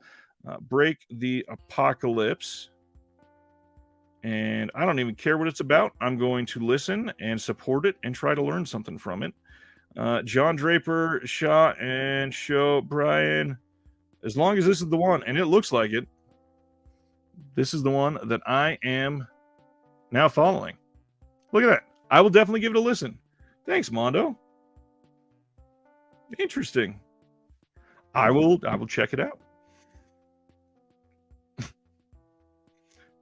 Odd conversation to see this comment. There's already a real-life Asian male porn star named Jeremy Long. Interesting. Brian, are you trying to make me feel bad with your luxurious hair? Okay, here's the truth. I'm obviously not like very old, but I will likely never go bald. I don't know what it is. My genetics. People in my family just don't go bald. My wife has even said she'll probably go bald before me. King Dingling, if he's looking, hey Justin, let's get Victoria 2015 with extras as my copy as Jack Shit and Jack Left Town. Oh man. Let's see what else we got. Super legit company. They were late on the latest release, talking about Air 44, but they really made up for it with the quality of the product. Yeah, do I have it close by? I feel like I just saw it. I must have put it away already. Great release from them this time around, for sure. I desperately need to watch the films. I watched a couple of the extras, but oh man. Scolder, I like eating too. Try to eat every day. Let's see what else we do. We do an episode while eating hotter and hotter wings. Funny you say that. I don't know if you saw, Stan.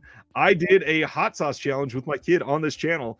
My oldest, I think he saw something on YouTube and said, "Dad, we got to do this for your channel." And we went basically through the Hot Ones gauntlet and went all the way through the last dab. And my 7-year-old had the last dab. So proud, absolutely proud. Now they are collectible. DC, if you had to guess, what unexpected title do you think will be released this year? Ooh,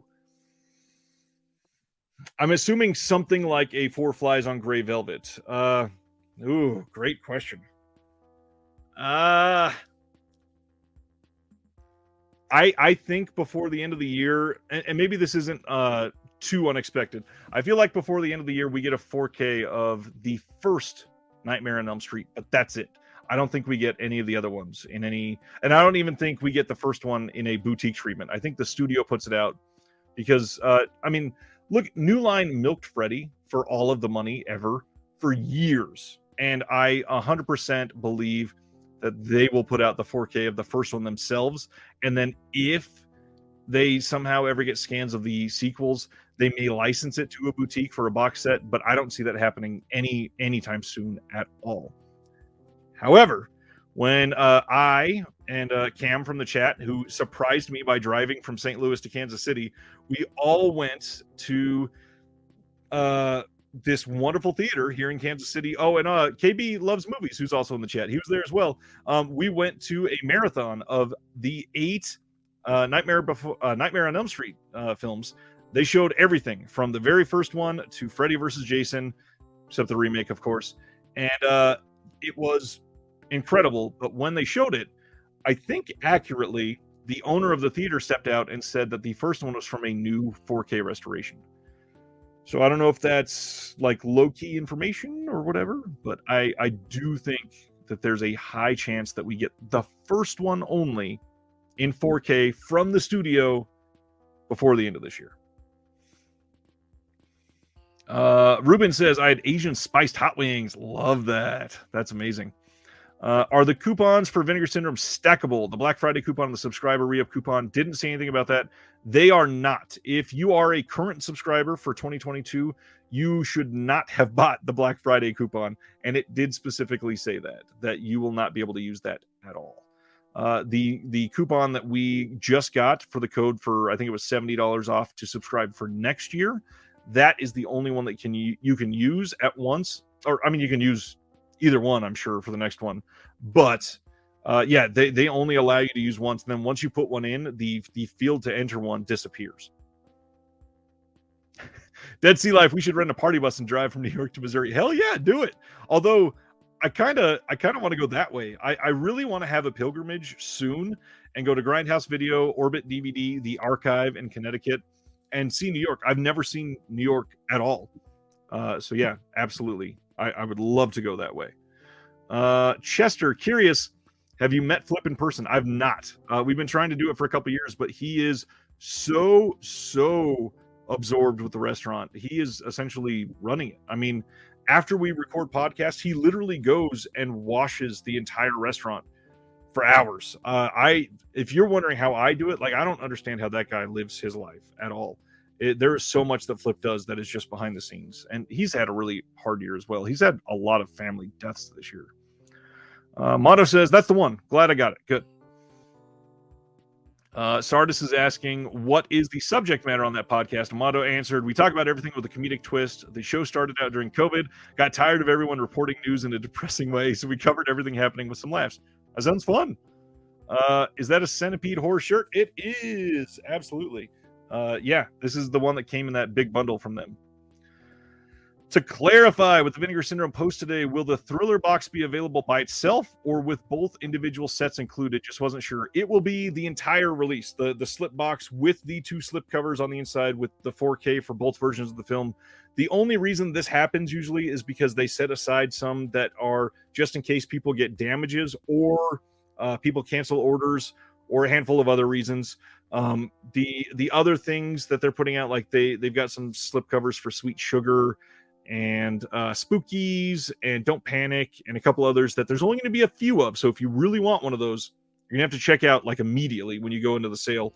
A lot of those are because they held them for conventions and they just either haven't been going to as many or they haven't sold or what have you. So they're offering it to the community. Again, it's a good thing.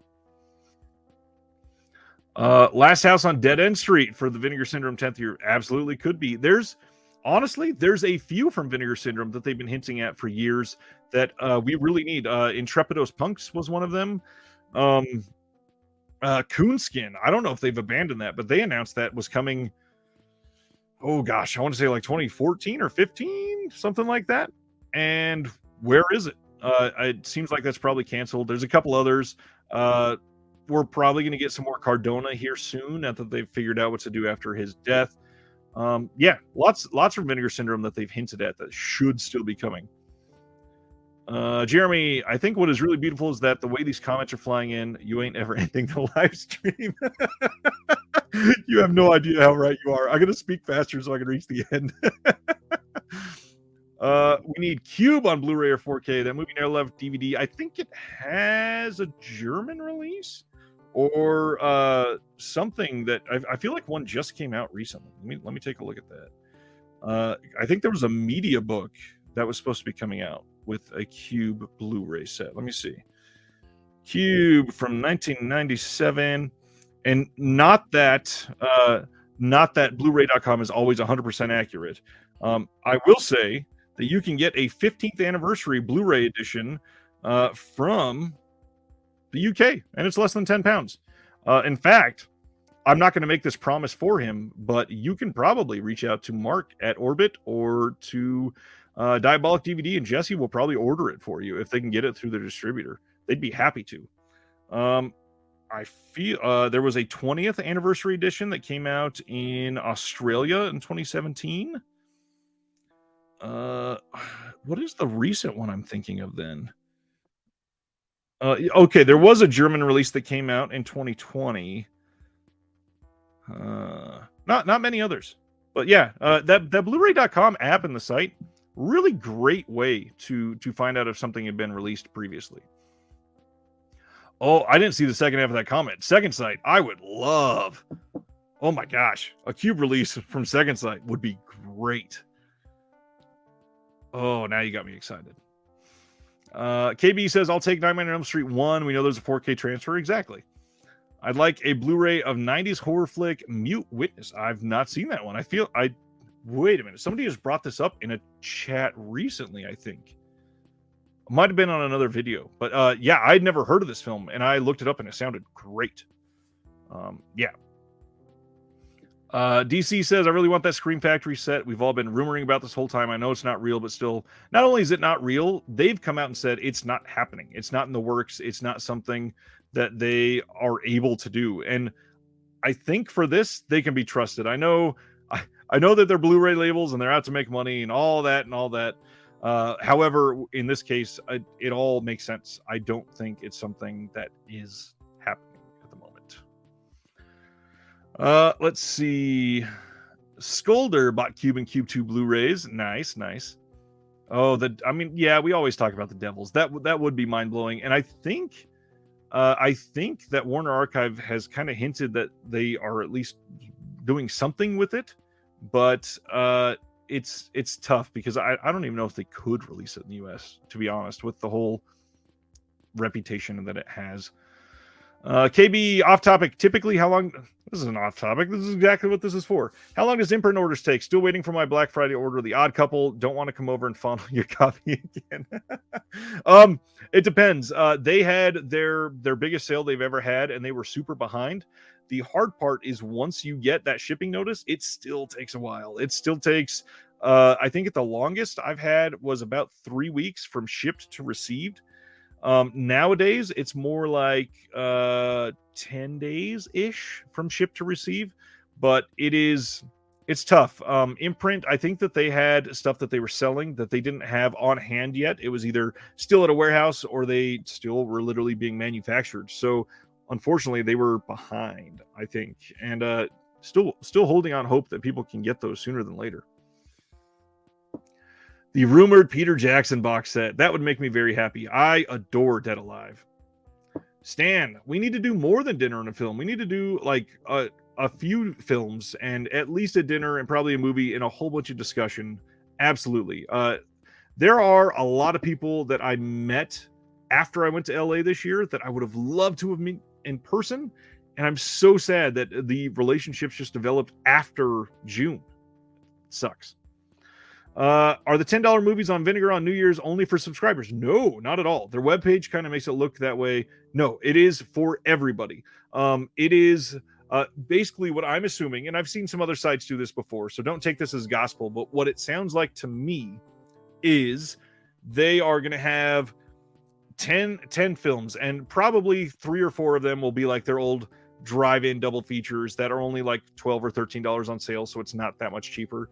A couple might be like the 6-string Samurai VSU and maybe Sensor VSP and maybe a couple blues that still have slips. I think that some of those, like the VSU and the VSP, maybe they put up like 5 copies that are only $10, and then the moment those sell out, they're back to full price.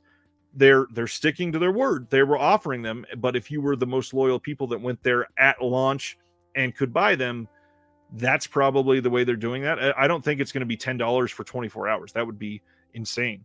But they did say that it's going to be VSUs and VSPs and VSAs and some other titles. So it's going to be cycling in and out every day. I'm sure it's going to be across the spectrum. Some super cheap titles, I just hit the microphone, some more expensive titles. DC says to come to New York. We'll check out oh, that would be amazing. And then Ice is in New York. I need to go see Ice for sure. King Dingling needs to see Anguish from Blue Underground finally get an update. There are a lot of films stuck on DVD that need Blu-ray releases.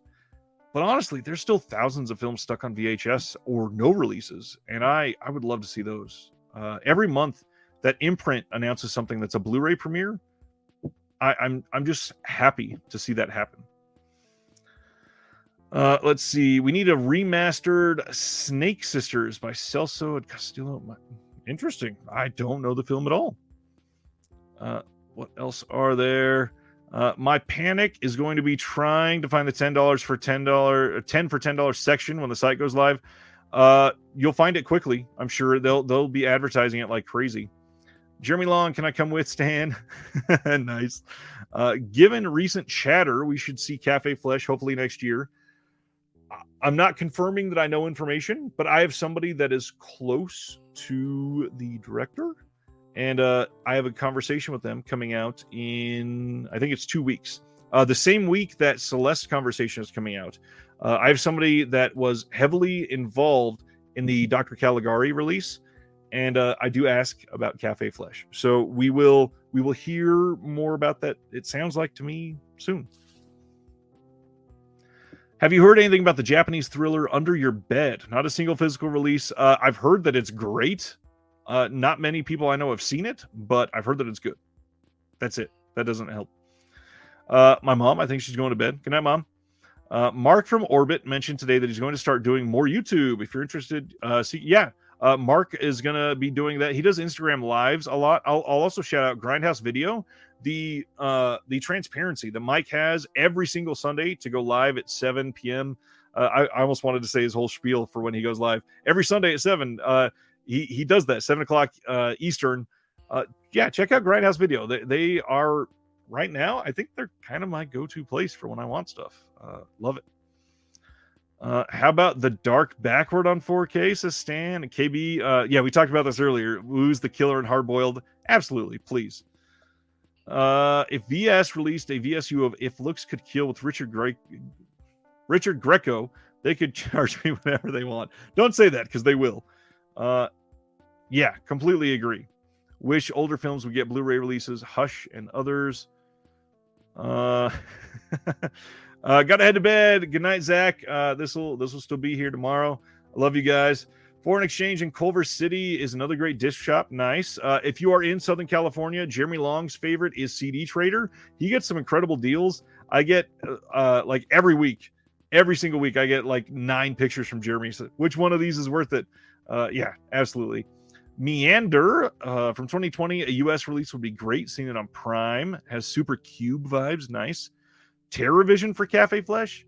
I don't know if that would fit them necessarily. But, I mean, they don't have a whole lot to go off of, sadly. Eureka doing 4K now, so I'm going to have to start importing what the Caligari said. I will say, it is great. It looks wonderful. The Keep on Blue, we've been hearing for years this is impossible. Australia got a DVD upscale Blu-ray, but it's not the same thing. Oh my gosh, I reached the end of the comments. I don't know what to do with my life. All right, everybody. I think this is pretty much it. This has been everything I wanted and more tonight. Being able to have these conversations has been incredible. As I said earlier, email me if you have a question. Email me if you just want to talk. Email me if you need somebody that can I just read that King Deagling comment. Now I gotta highlight that. I'm out like a boner in sweatpants. All right, good night. I am eager to see what comes from this. I appreciate all of you so much. As you watch this or think about it and ruminate on it, give me a comment. Come back to the video, comment, keep the discussion going. Join the Patreon. Let's come discuss this in the Discord. I would love to see some of these comments just keep rolling in, because there's a lot here to unpack, and I know that. My gosh. Last thing I'll shout out again, don't forget there is another stream coming Sunday at 11:30 a.m. Eastern as Vinegar Syndrome goes live for the new year and subscriber year.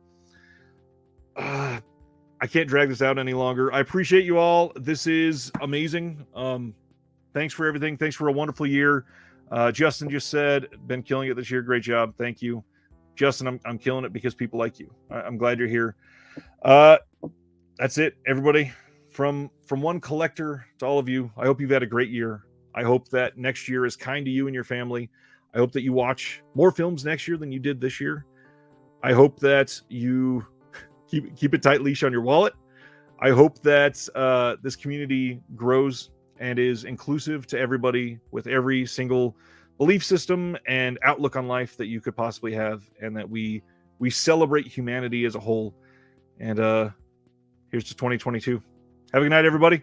We'll see you Sunday.